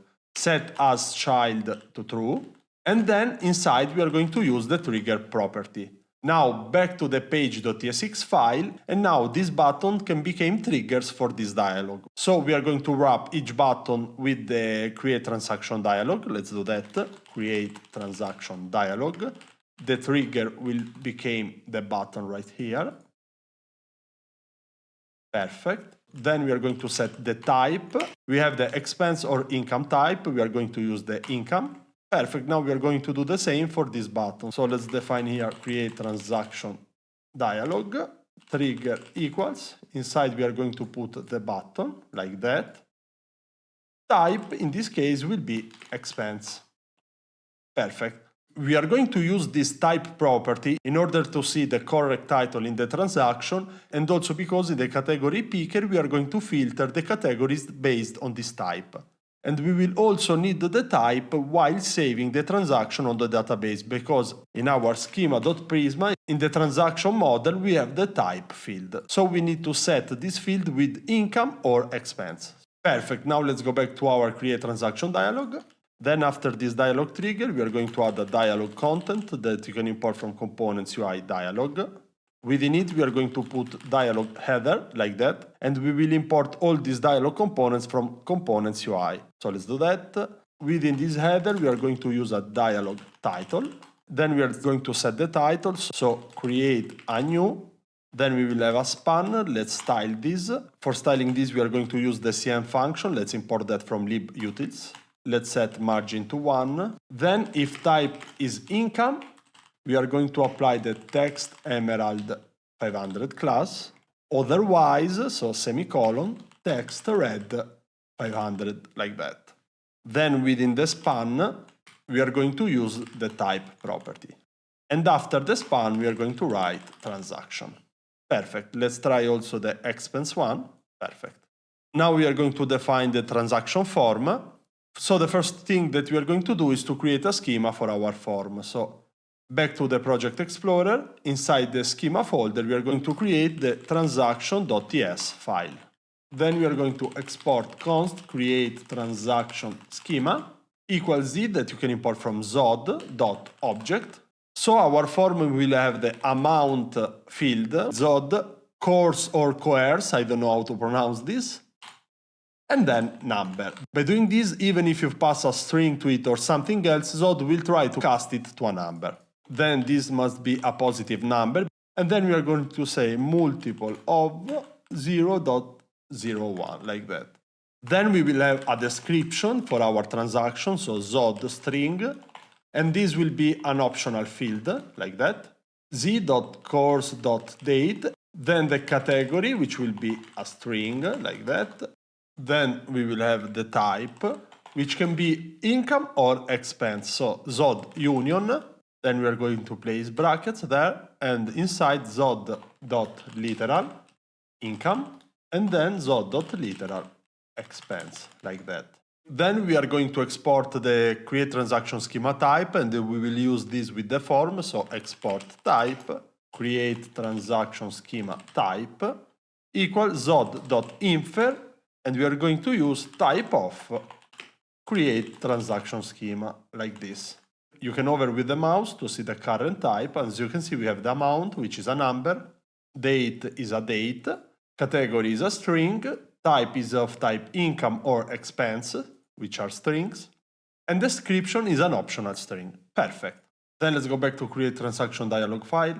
And before moving on with the form, open package.json and make sure to have the React hook form library, this one, otherwise install it with npm install React hook form. And the other library that you should have is the resolvers one, so at hookform/resolvers. You should already have those libraries because those are installed by Shadcn UI. Let's go back to the create transaction dialog file. Then before the return, we are going to add a const form equal use form that you can import from React hook form. Then we are going to type this form with the type of the schema that we have created earlier. So create transaction schema type, like that. Then we are going to pass options, so like this. Inside we have the resolver property, which is a zod resolver that takes create transaction schema that you can import from schema transaction. Then we are going to set the default values. The type will take the type from the property. And remember that this is the equivalent of writing this. So we can use the short version, which is this. And then date will take new date, like that. Now we are going to import zod resolver, so import zod resolver from at hookform resolvers/zod, like this. Then we are going to display the form, so let's go after the dialog header, right here. Let's add a form component that you can import from components UI form. Then we are going to spread the form object to it, like that. Within this form component, we are going to use an HTML form component, like this. Let's set class name space y4. Then within this form, we are going to add our fields. So let's start by the first field. Let's add form field that you can import from components UI form. Let's close this field so you can read this better. Then we are going to add some properties to this form field, like control that takes form.control. We are going to set the name for the field, select description here. Then we will have a render function that takes an object, and from this object we are going to deconstruct the field property. And inside this render function we are going to return form item that you can import from components UI form. Within it we will have a form label that you can import from components UI form. Let's say description, like that. Then we have form control that you can import from components UI form. Within it, we will have an input that you can import from components UI input. Let's set the default value to an empty string, like that. And let's spread the field inside, like this. And lastly, after the form control, we are going to use a form description. You can import it from components UI form. And within it, we are going to write transaction description, optional, like this, in parentheses. Let's open the transaction dialog. Perfect. Now let's copy the field and let's paste it like that. And we are going to make this the amount field, so let's change the name with amount. Form label will become amount. The default value in this case will become 0, and in the input component we are going to set type number like that. Then let's change the description to transaction amount required like this. Now we are going to add the category field, so after this form field, let's add the div, let's style it, flex item center justify between gap 2 like this. Then let's copy the form field and let's paste it inside the div like that. Then we are going to change the name, so amount becomes category like that. Also the form label. Then let's change the form description, select a category for this transaction. And now we are going to change the form control. Inside we are going to define a category picker. Then let's add the type property like this. Let's close it. And now we are going to define this component. So back in the Project Explorer, inside the dashboard components folder, this one, we are going to create category picker.tsx. This will be a client component. Then let's define the category picker like that. Then we are going to type the properties, so interface props, type of type, transaction type. Let's import that from libtypes. Then let's add the properties to the component, so type of type props. Then let's go back to the create transaction dialog file and let's import the category picker. Perfect. In the category picker, we are going to list user categories, so we are going to define an API for it. Let's open the Project Explorer. Inside the app folder API, we are going to create a new folder. Let's name it categories. Within it, a new file called route.ts. Then inside, export async function get that takes a request of type request. Then we are going to get the user, so const user equal await current user, like that. Let's import current user from Clerk Next.js. If the user is not defined, we are going to redirect, so let's import that from Next Navigation. We are going to redirect to the sign-in page, like that. This API will receive a type parameter, so const search params, like this, equal new URL request.url. Then we are going to get our parameter, so const param type equal search params.get type.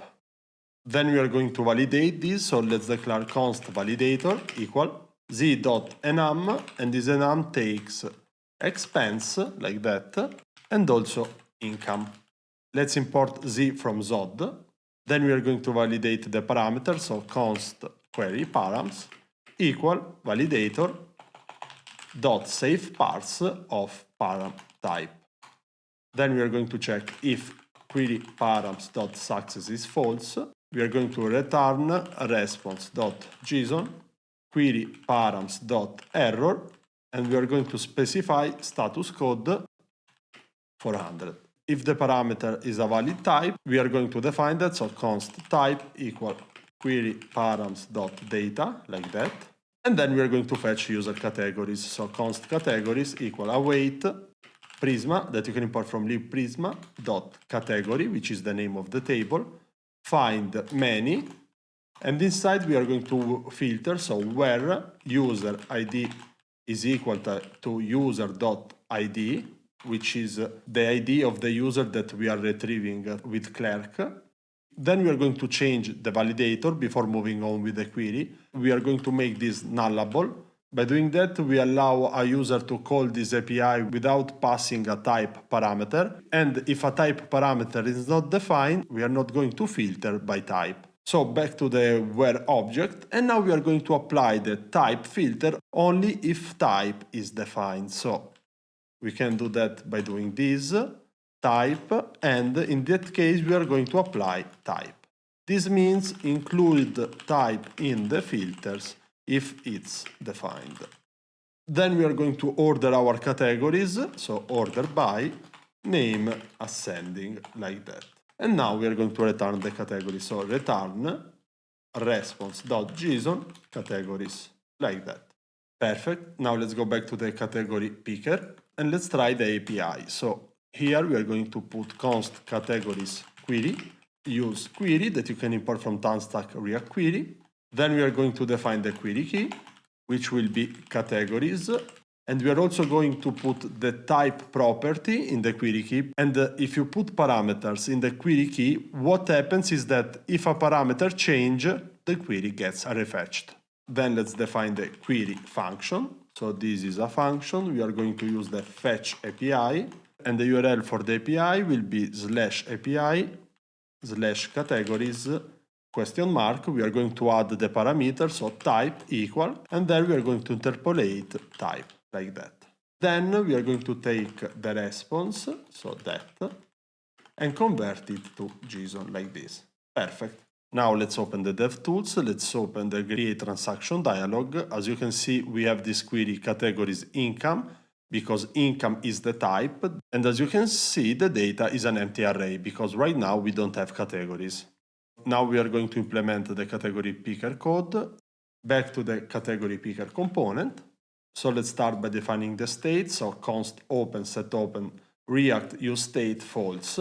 Then we are going to set a value state. So this one, const value set value react use state empty string. Then we are going to match the selected category, which means that we are going to search in the categories query if there is something selected that is equal to the value. So let's do that right here. As you can see, we are searching in categories query data. Let's import this type from Prisma client, and that's it. Then we are going to replace this div, so popover, that you can import from components UI popover. On the popover, we are going to set open to open, and then on open change to set open, like that. Within the popover, we are going to define a popover trigger that you can import from components UI popover. Let's set as child to true. Then we are going to define the trigger, which is a button that you can import from components UI button, variant outline, role combo box, area expanded takes open. Then we are going to style this, so class name, width 200 pixel, justify between. Then let's close the button. Inside the button, we are going to check if there is a selected category. In that case, we are going to show a category row, which is a component that we are going to define that takes a category. And in this case, we are going to put selected category. Then let's close this component. And if there isn't a selected category, we are going to render the string select category like that. Now let's define this category row component. So let's scroll down, function, category row, that takes the category property, category of type category. And as you can see, the category has name, user ID, icon, type, and I created that field. Then we are going to return a div. Let's style it. So flex item center gap 2. Within the div, we will have a span with a role of image, and we will use this for the icon. So inside, we are going to render the category.icon like that. And then we are going to render the name, so span, and inside category.name. This category row is like a helper component that we will use to display the category in a nicer way. Then after the popover trigger, we are going to add a popover content.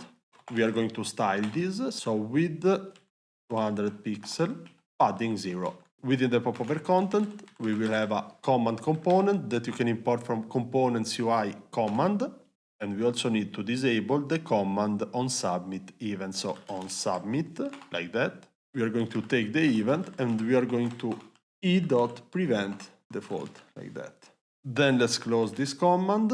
Within it, we will have a command input that you can import from components UI command. So before moving on, let me explain what we are doing.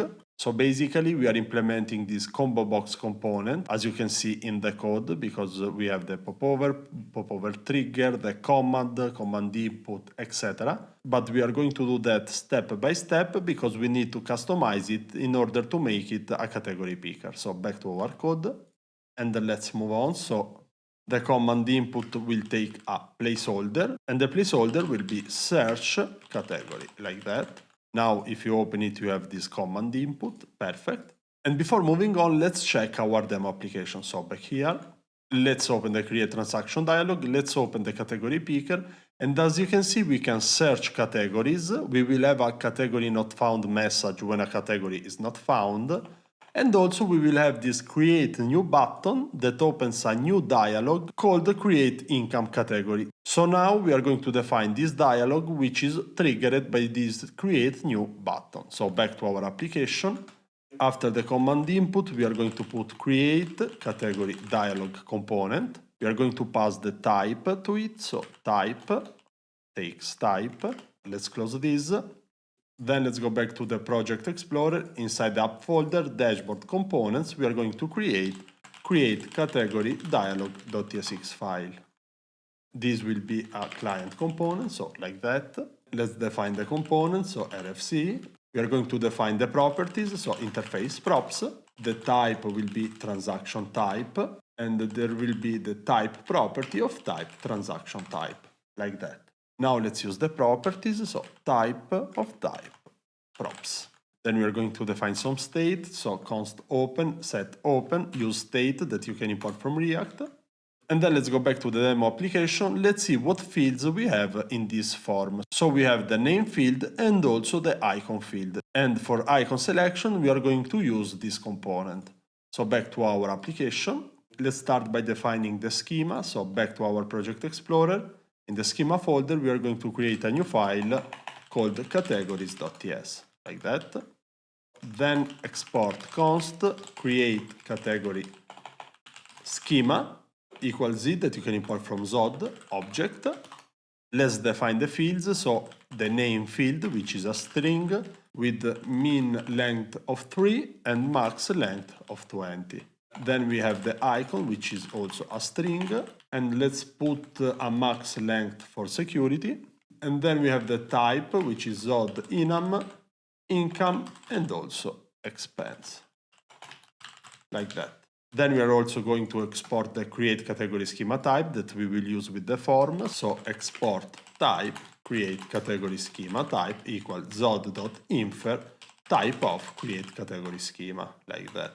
Now let's go back to our create category dialog component. Then let's define the form, so const form equal use form that you can import from React hook form. Let's type the form, so create category schema type, like that. And then we are going to pass the properties to it, so resolver, which is Zod resolver that you can import from hook form resolvers Zod, that takes create category schema, like that you can import from schema categories. And then we are going to set also the default values, so default values, and in this case we are going to set the type. Let's replace this div with dialog that you can import from components UI dialog. Let's set open to open. Let's set on open change with set open. I will go a little faster with this because we have already done the same thing for the create transaction dialog. So dialog trigger as child, then we will have a button that you can import from components UI button, variant ghost, class name, flex, border separate, item center, justify start, rounded none, border bottom, padding x3, padding y3, text muted foreground, like that. Within the button, we are going to use a plus square icon that you can import from Lucid React. Let's style it margin right to h4, w4. And then we are going to write create new. Let me center everything so you can see that. Now let's go back to the category picker file. And let's see import create category dialog. And the import path is this, so app dashboard underscore components create category dialog.tsx. Now let's go back to the create category dialog. Then we are going to put the dialog content after the dialog trigger. Within the content we will have a dialog header like that. And in the header we will have a dialog title. The title will be create, then we will have a span, let's style it, and we are going to use the cm function, so let's import it from libutils. And this will be familiar to you because we already done this, so margin 1.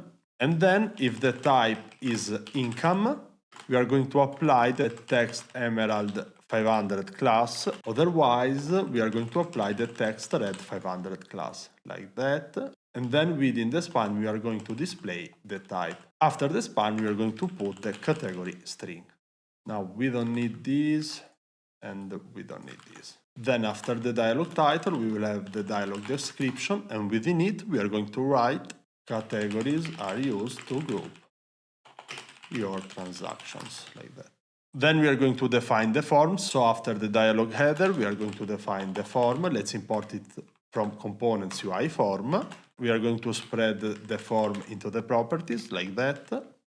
Within the form, we are going to use a HTML form, so this one. Let's style this with space Y8. Then we are going to define the form fields, and we can go in the create transaction dialog. We can copy, for example, the description form field, so this one. And back to the create category dialog, let's paste it inside the form. Then we are going to import all the components from components UI form.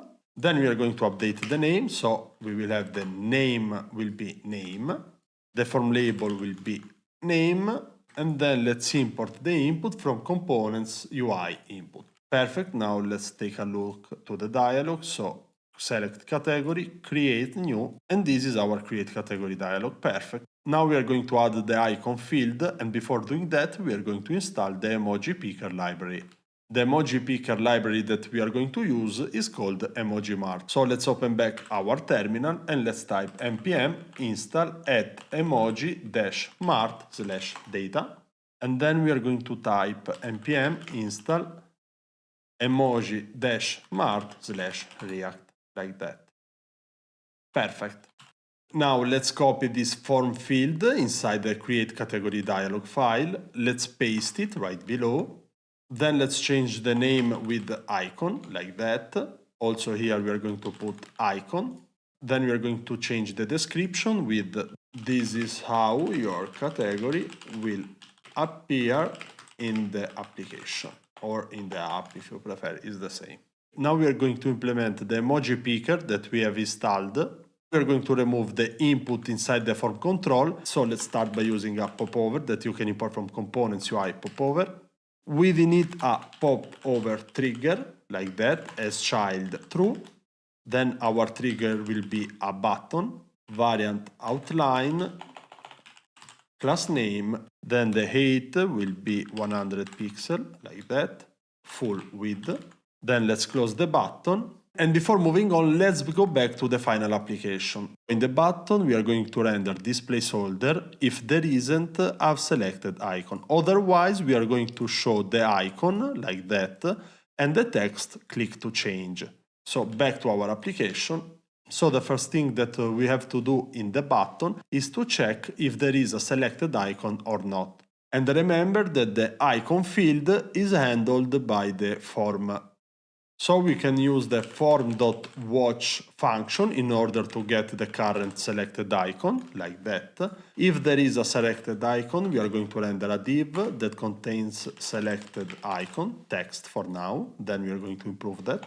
And if there isn't, sorry, I've made a mistake here, that's perfect now. And if there isn't a selected icon, we are going to render a div that says no selection, like that. Now we are going to change this div, so let's style it. Flex call, item center, gap 2, like that. Then let's remove the no selection text. We are going to use a circle off that you can import from Lucide React. Let's style it. Age 48 pixel, width 48 pixel. Let's close the tag, like that, perfect. Then after the icon, we are going to add a paragraph, so let's define it and let's style it. Text XS, text muted foreground. And inside the paragraph, we are going to write click to select, like that. Then I think I've made a mistake. Yeah, I've put the paragraph outside the div, so let's put that here. Perfect. So let me expand VS Code so you can see the code better, like that. Perfect. Now we are going to copy this div and we are going to replace the div for the selected icon with this div. Then we are going to change the select text with change, like that. And we are going to replace the circle of icon with a span. Let's style it. Text 5XL. So we will make our emoji bigger. And then roll image, because we are going to use an emoji here. And inside we are going to render field.value, like that. Now on click we need to render the emoji picker. So after the popover trigger, right here, we are going to add popover content. Let's style it, so class name full width, like this. Let's close the tag. And now we are going to import the picker and then we will use it within the popover content. So let's go and add the import picker from @emoji marked react, like that. We also need to import data, so import data from @emoji marked data, this one. Perfect. Now let's go back inside the popover content. Right here, we are going to use the picker component that takes data property, and we are going to use data here. Then let's close this picker, let's try it, but we don't have a callback on emoji selection. So back to the picker, we are going to add on emoji select property. So this is a function that takes an emoji, and what we can do is field.onChange emoji.native, like that. Now let's try, and as you can see, I can select the emoji. Perfect. Then we are going to type this emoji, so real quickly, this is an object that contains native of type string. Now we are going to add the dialog footer, so after the dialog content we are going to add dialog footer component that you can import from components UI dialog.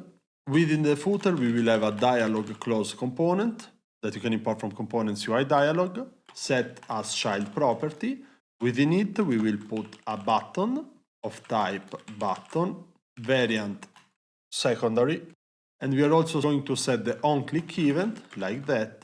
On click we are going to do form.reset. Let's close the tag, and within the button we are going to write cancel. So let's save, but the button is in the wrong place. So the problem is that we need to wrap the dialog footer with the dialog content, like that. Let's try now. Yeah, perfect.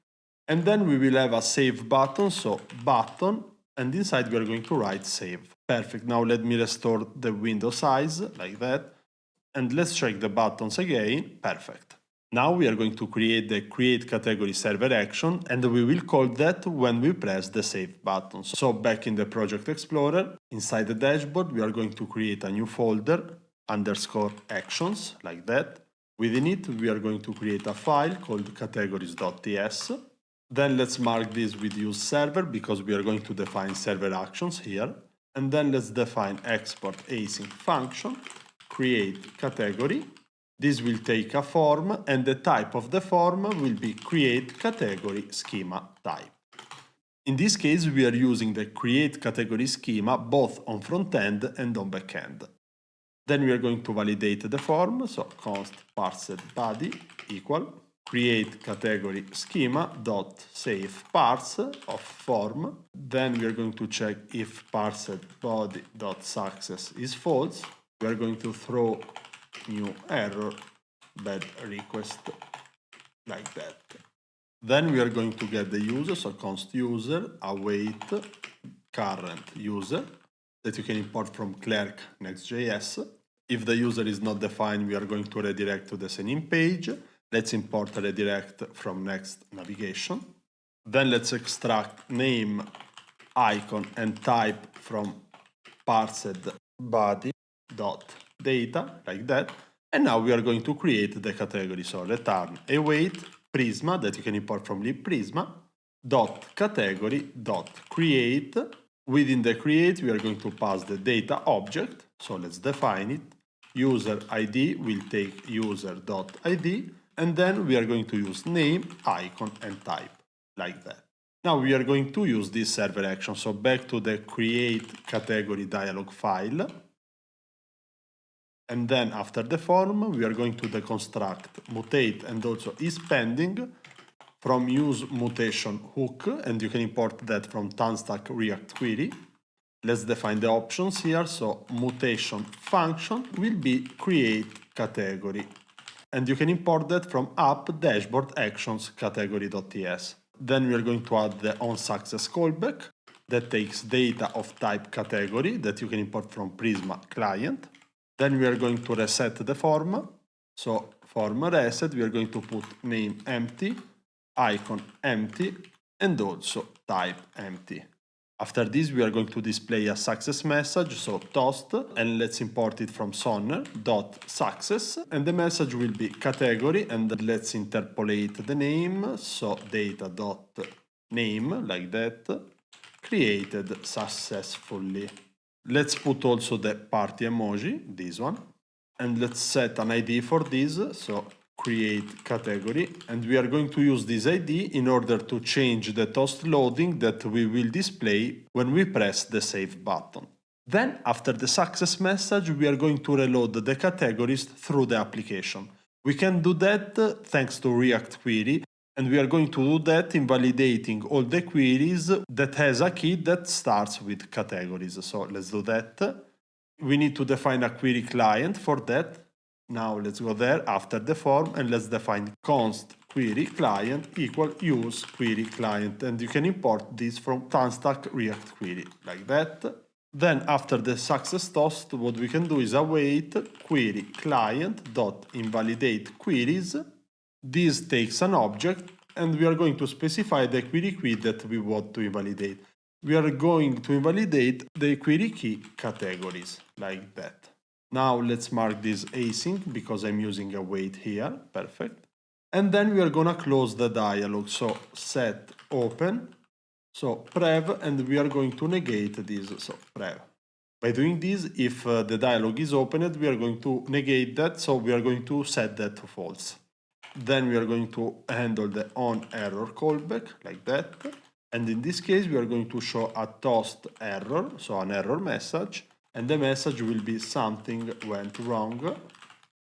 Let's also add the ID to the toast, so ID create category. I have a typo here, so let's remove the space, perfect.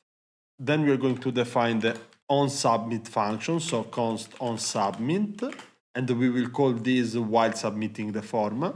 So this will be a function that takes values and the type will be create category schema type because this will be called by the form, so by React hook form. And on submit, we are going to show a loading toast that says creating category like this. So let's define the ID, create category like that. And then we are going to call mutate with values. And values is an object with the type, name, and icon. And you can notice that the type of the values is the type that we have used in the form parameter of our create category server action.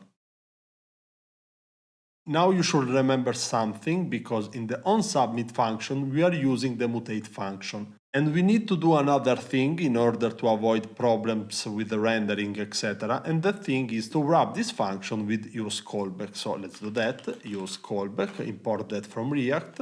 That takes two parameters. The first one is the function. The second one is the dependency array. So let's close this function. And the dependency that we have in this function is the mutate function, this one. Perfect.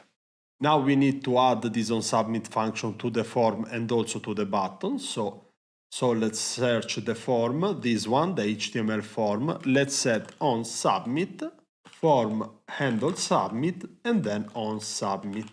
Then we are going to do the same thing on the save button, so on click in this case, form handle submit on submit. Then we are going to disable the button if is pending is true, and then we are also going to change the save text, and what we are going to do is that if is not pending, in that case we are going to show create text, otherwise if is pending is true, so this one is pending, we are going to show a loader spinner, so loader2 that you can import from Lucid React. Let's style this, so class name animate spin. So let's check it.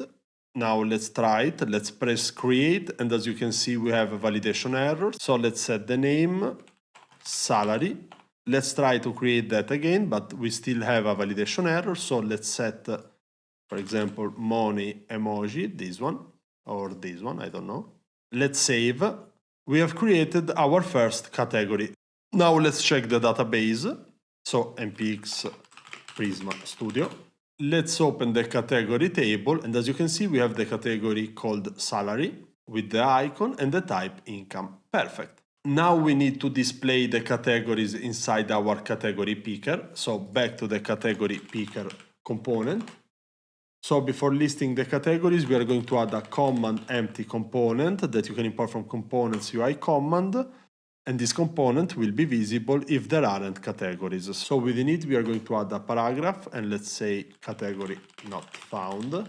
Then we are going to add another paragraph and let's style that with text XS, text muted foreground, like that. And within it, we are going to write tip, create a new category. Let's make the C uppercase, like that. Let's test this. Perfect. After the command empty, we are going to add a command group component that you can import from components UI command. Within this group, we are going to add a command list that you can import from components UI command. Then we are going to check if categories query.data is defined. And if data is defined, we are going to map over it. So categories query dot data dot map, like that. And for each category of type category, we are going to render a command item that you can import from components UI command. Then let's set the command item key, so category.name. And then we are going to define the onSelect function like that, so current value. And we are going to do set value current value and set open takes prev and negates that. So after selecting an item in the combo box, we are going to close the combo box. And then within the command item, we are going to render the category. So category row that takes the category. So category takes category like that. Let's close this component. And as you can see now, we can see the category. And then we are going to show a check icon that you can import from Lucid React. And we are going to show this icon only in the selected category. So let's style this. We are going to use the CM. So let's style this and we are going to use the CM function for that. And let's set margin right to W4, H4, opacity 0. And then if value is equal to category.name, we are going to apply opacity 100%, like that. Now let's try it, and this is not working, so let's check again the onSelect function. And the problem is that we need to call setValue with category.name. So we don't need the current value property. Let's try now.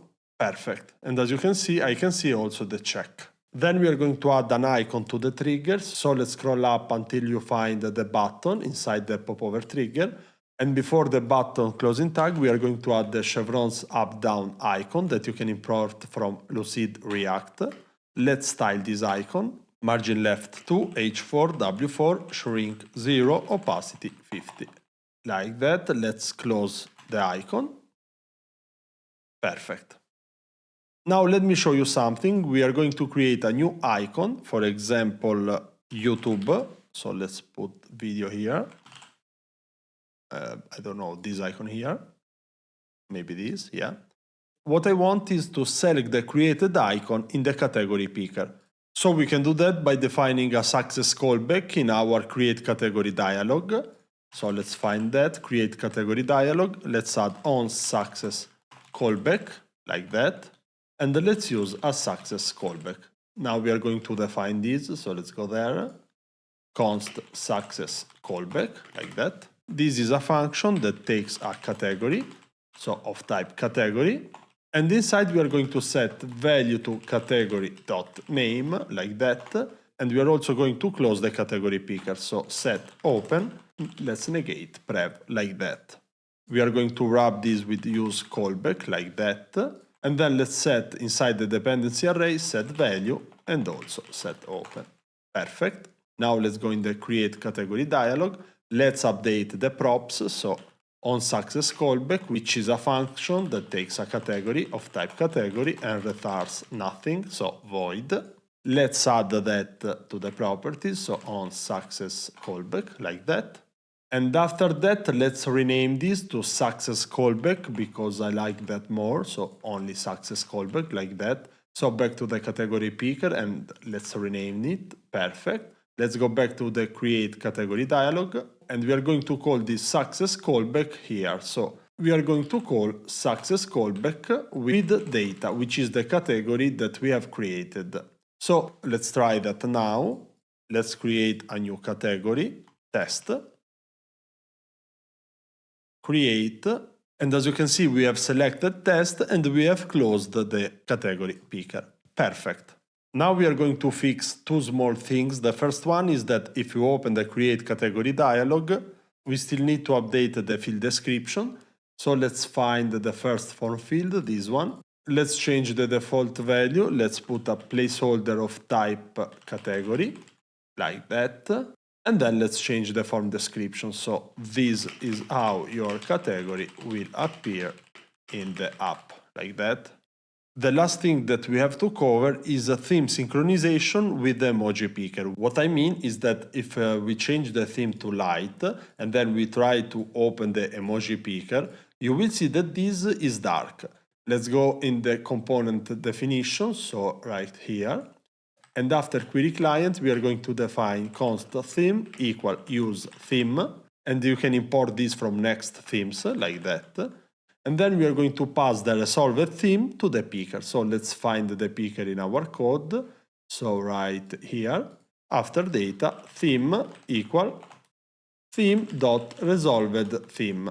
Let's try now. So new income. Let's open the emoji picker. This is white, perfect. Let's try again with the dark theme. So let's open that, create new emoji picker. This is black.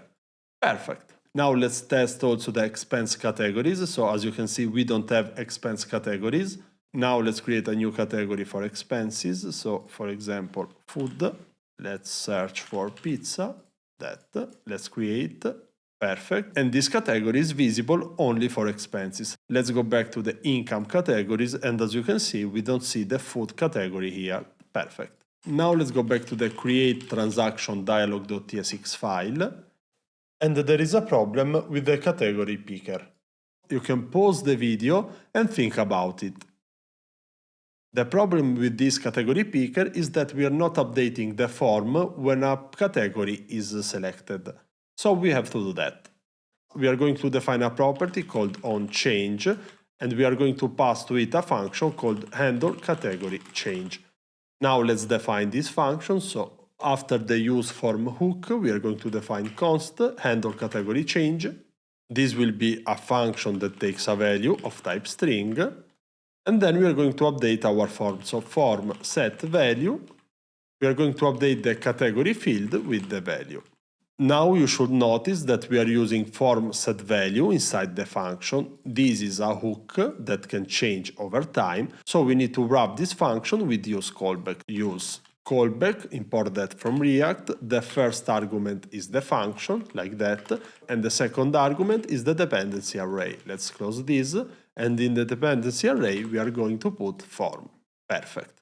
Now let's go back to the create category picker and we are going to update our props. So on change, this is a function that takes value of type string and is not going to return nothing. So void. Let's extract that. So on change, like that.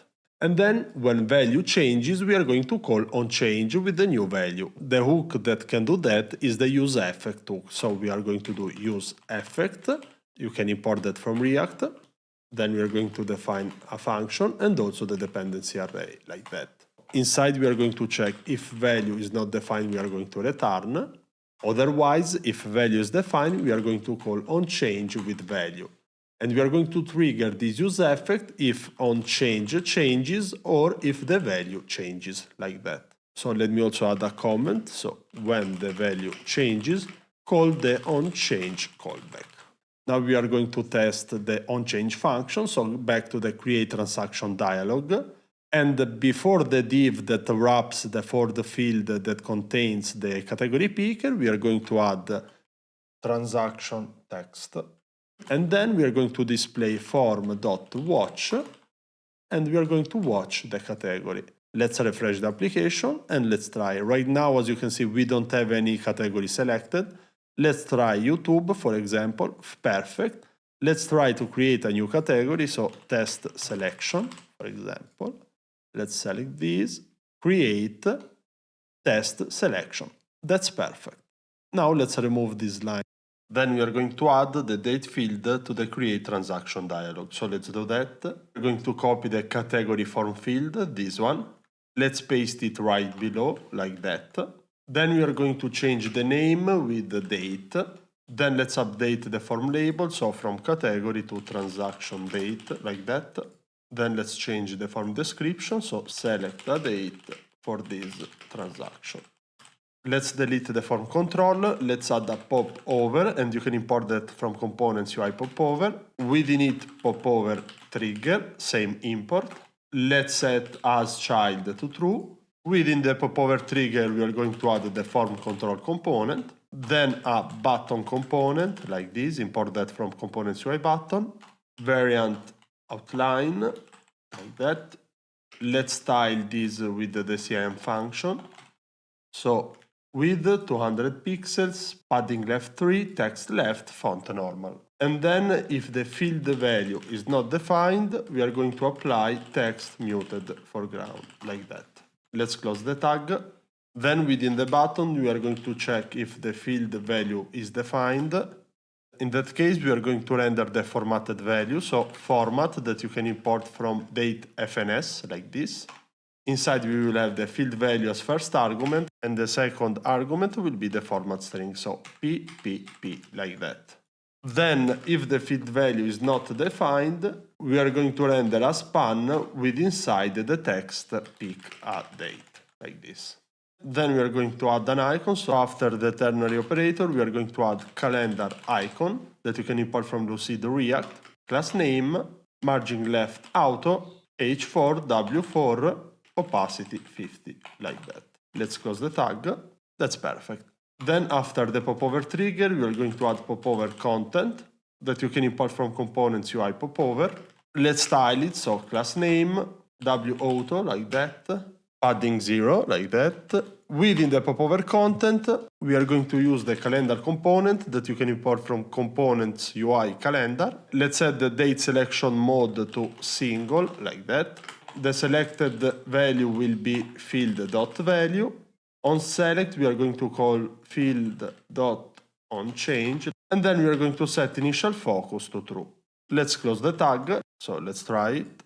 This is working, perfect. And before moving on, the last thing that we are going to add is the form message component that you can import from components UI form after the form description, like that. Now we are going to add a dialog footer to this dialog, and we can copy the create category dialog. So back to the create category dialog. Let's copy the dialog footer, like that, back to the create transaction dialog file, and after the form, so this one, we are going to paste the code. Let's import dialog footer from components UI dialog. Let's do the same for dialog close, and let's import the loader2 component, so the icon from Lucid React. And now we are going to do the same thing that we have done for the create category dialog. The first step will be to define the create transaction server action. After that, we are going to wrap that server action with the use mutation hook. And lastly, we are going to define the onSubmit function. Before creating the server action, we are going to see how dates will be handled in our application. Since we are only interested in the day, month, and year of a transaction, we will remove the time zone information by converting the date to UTC using a function that we are going to define called date to UTC date. This function recreates the dates in UTC using the day, month, and year of the original date. By doing so, we will avoid a series of problems that could arise when working with client-server on different time zones. If you want to make the budget tracker application multi-time zone, you can do that by storing the user time zone in the user settings. Then, for each transaction, we are going to save the date as UTC. And if the user updates the time zone in user settings, we are going to recalculate all the history aggregates using the new time zone. Now let's go back in the Project Explorer. Inside the dashboard folder, Actions folder, we are going to create a new file called transactions.ts, like that. Let's start the use server at the beginning of the file, like that. Then export async function, create transaction, like this. This will take an object, let's name it form, of type create transaction schema type that you can import from schema transaction. Let's validate the body, so const parsed body equal create transaction schema that you can import from schema transaction dot save parse, and let's pass the form to it like that. If parsed body dot success is false, throw new error parsed body dot error dot message like that. Then let's get the user, so const user equal await current user from Clerk Next.js. If the user is not defined, a redirect that you can import from next navigation to the sign in page. Then let's deconstruct the parsed form, so const amount, category, date, description, and type, and we will get those from parsed body dot data. Then we are going to validate the category, so const category row equal await prisma that you can import from lib prisma dot category dot find first. Within it we will have an object with a where property that is an object. We are going to get a category that belongs to the user, so user ID equal user.id like that, and also that has the name equal to the category passed in the form like that. If category row is not defined, then we are going to throw new error category not found. In the next step we are going to create the transaction, and we are also going to update the aggregates.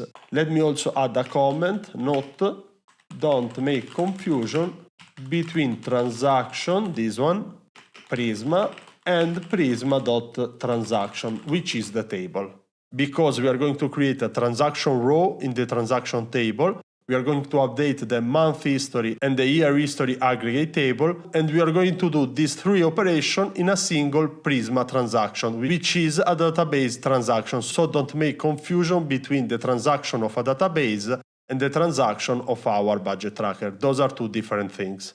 We are going to use a database transaction because if one of the query that we are going to do fails, we are not going to save the user transaction in the table in order to have the transaction table and the aggregates table coherent. So let's use the database transaction await prisma.$transaction, and as you can see in the documentation, allows the running of a sequence of read-write operations that are guaranteed to either succeed or fail as a whole. So let's write transaction like that, and this function takes an array of operations like that. The first thing that we are going to do is create user transaction, and we can do that with Prisma, the name of the table, so transaction.create.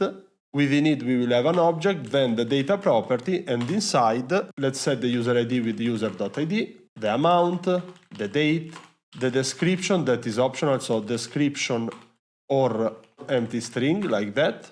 The type, the category will take the category row dot name, and then the category icon will take category row dot icon like that. Then we are going to update aggregates table, and in this case we are going to create a new month history record if there isn't one, or we are going to update that based on the day and the month and the year of the transaction. The first aggregate that we are going to update is the month history. We are going to use the upsert operation on the key composed by the user ID field, day, month, and year. If we can find a record with that key, we are going to update the record. Otherwise, we are going to create a new record for that particular day, month, and year. Then we are going to do the same thing for the year history. The code will be almost the same. We are just going to remove the day field. So back to the editor. Then prisma.monthHistory, which is the name of the table, .upsert, this takes an object. Let's start by the where definition. As said, we are going to use the key composed by user ID, day, month, and year field, and Prisma has already created those for us because in the schema.prisma file, in the month history aggregate, we have said that the ID is composed by day, month, year, and user ID. So you can type, for example, day, and auto-completion will show you that you have a day, month, year, user ID property. Let's use that, which is an object. And inside we are going to define the user ID with the user.id, which is date.getUTCDate. As I said before, on the front end, we are going to use this date to UTC date, which is a function that recreates a date without the time zone. We are going to do the same for the month, so month date get UTC month, like that. And same for the year, so year date dot get UTC full year. Perfect. Then within an abstract, we have to define also the create behavior and update behavior. So let's start by the create, like that. In this case, we are going to create a new record, so user ID takes user.id. We can copy everything for date, month, and year, like that. Then we are going to set the expense column, and if the type is equal to expense, we are going to use the amount, otherwise 0. Let's do the same for the income, so income. If the type is equal to income, we are going to use the amount, otherwise 0. Then let's define the update behavior, like that. Let me center the code. So if a month history row is already existing, we are going to update the expense property, and we are going to increment it. If type is equal to expense, we are going to increment it by the amount, like that, otherwise by 0, so we are not going to do anything. Let's duplicate this, like that. Then let's update this with income, and let's also update this one. Perfect. So basically what we are doing with an abstract is that we are searching for this ID composed by user ID, day, month, and year. If we don't find a row, we are going to create it. Otherwise, we are going to update the existing row. Now let's copy this abstract function. Let's add a comment here, so update year aggregate. Let's paste it, and so let's also change this comment on top, update month aggregate table, like that. Let's go back to the year aggregate. Let's update month history with year history. Then let's change the ID property, which is month, year, and user ID. Let's remove day from here, and then let's remove the day from here, like that. And that's all for the create transaction server action. Now we are going to define the date to UTC date function. So let's open the Project Explorer. Inside the lib folder, we are going to create helpers.ts. And inside export function date to UTC date that takes a date of type date, and then we are going to return a new date, and we are going to create this date with the date.utc that takes the year, so date get full year, like that, the month, so that get month, the day, so date get date, then date get hours, and lastly date get milliseconds, like that. Now let's go back to create transaction dialog file. Then after the handler category change, we are going to add const, and we are going to deconstruct mutate and is pending from the use mutation hook that you can import from Tanstack React Query. Let's pass an object to it. Then mutation function will be the create transaction server action that you can import from app dashboard action, like that. Then we will have a on success callback.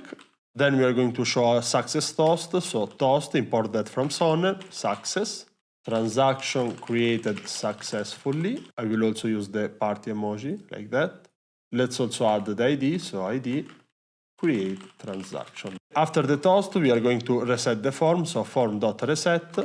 So the type will take the type property. We are going to set description to an empty string, amount to 0, date to new date, and category to undefined. Then let's check the demo application. Let's try to create a new transaction, for example, this one, real quick. And as you can see, after the transaction creation, I have reloaded the overview section and also the history section of the dashboard page. And we are going to do that with query invalidation. So back to our application. Before the use mutation, let's add a query client, so const query client equal use query client that you can import from Tanstack React Query. Then let's go after the form.reset. Let's add a comment. After creating a transaction, we need to invalidate the overview query, which will refetch data in the home page, like that. Let's do that. Query client dot invalidate queries, and the query key will be the array with the overview inside, like that. And then we are going to close this dialog. So let's add const open set open use state that you can import from React, false. Then let's update our dialog. So dialog takes open property with open inside, like that, and on open change set open. Perfect. Then let's close the dialog, so let's go here after invalidate queries, and let's call set open with the prev let's negate prev. Now let's define the onSubmit function. So const onSubmit. Now you should be familiar with the pattern. So we are going to use callback. The first argument is a function like that, and the second one is the dependency array. The function will be the onSubmit function triggered by the form, so it will receive values. And the values type will be create transaction schema type. So let's check that. As you can see, we have amount, number, category, type, etc. Then in the body function, we are going to create the loading toast. So toast.loading, creating transaction like that. Then let's set the ID. So ID, create transaction. And then we are going to call the server action, which is wrapped by use mutation. So mutate like that takes value. Let's spread the values inside. And for the date property, we are going to use date to UTC date that you can import from lib helpers. And within it, values.date. So thanks to this, we are going to remove the time zone from the date. In the dependency array, we are going to put the mutate function like that. Perfect. Now let's add the onSubmit function to the form. So let's scroll down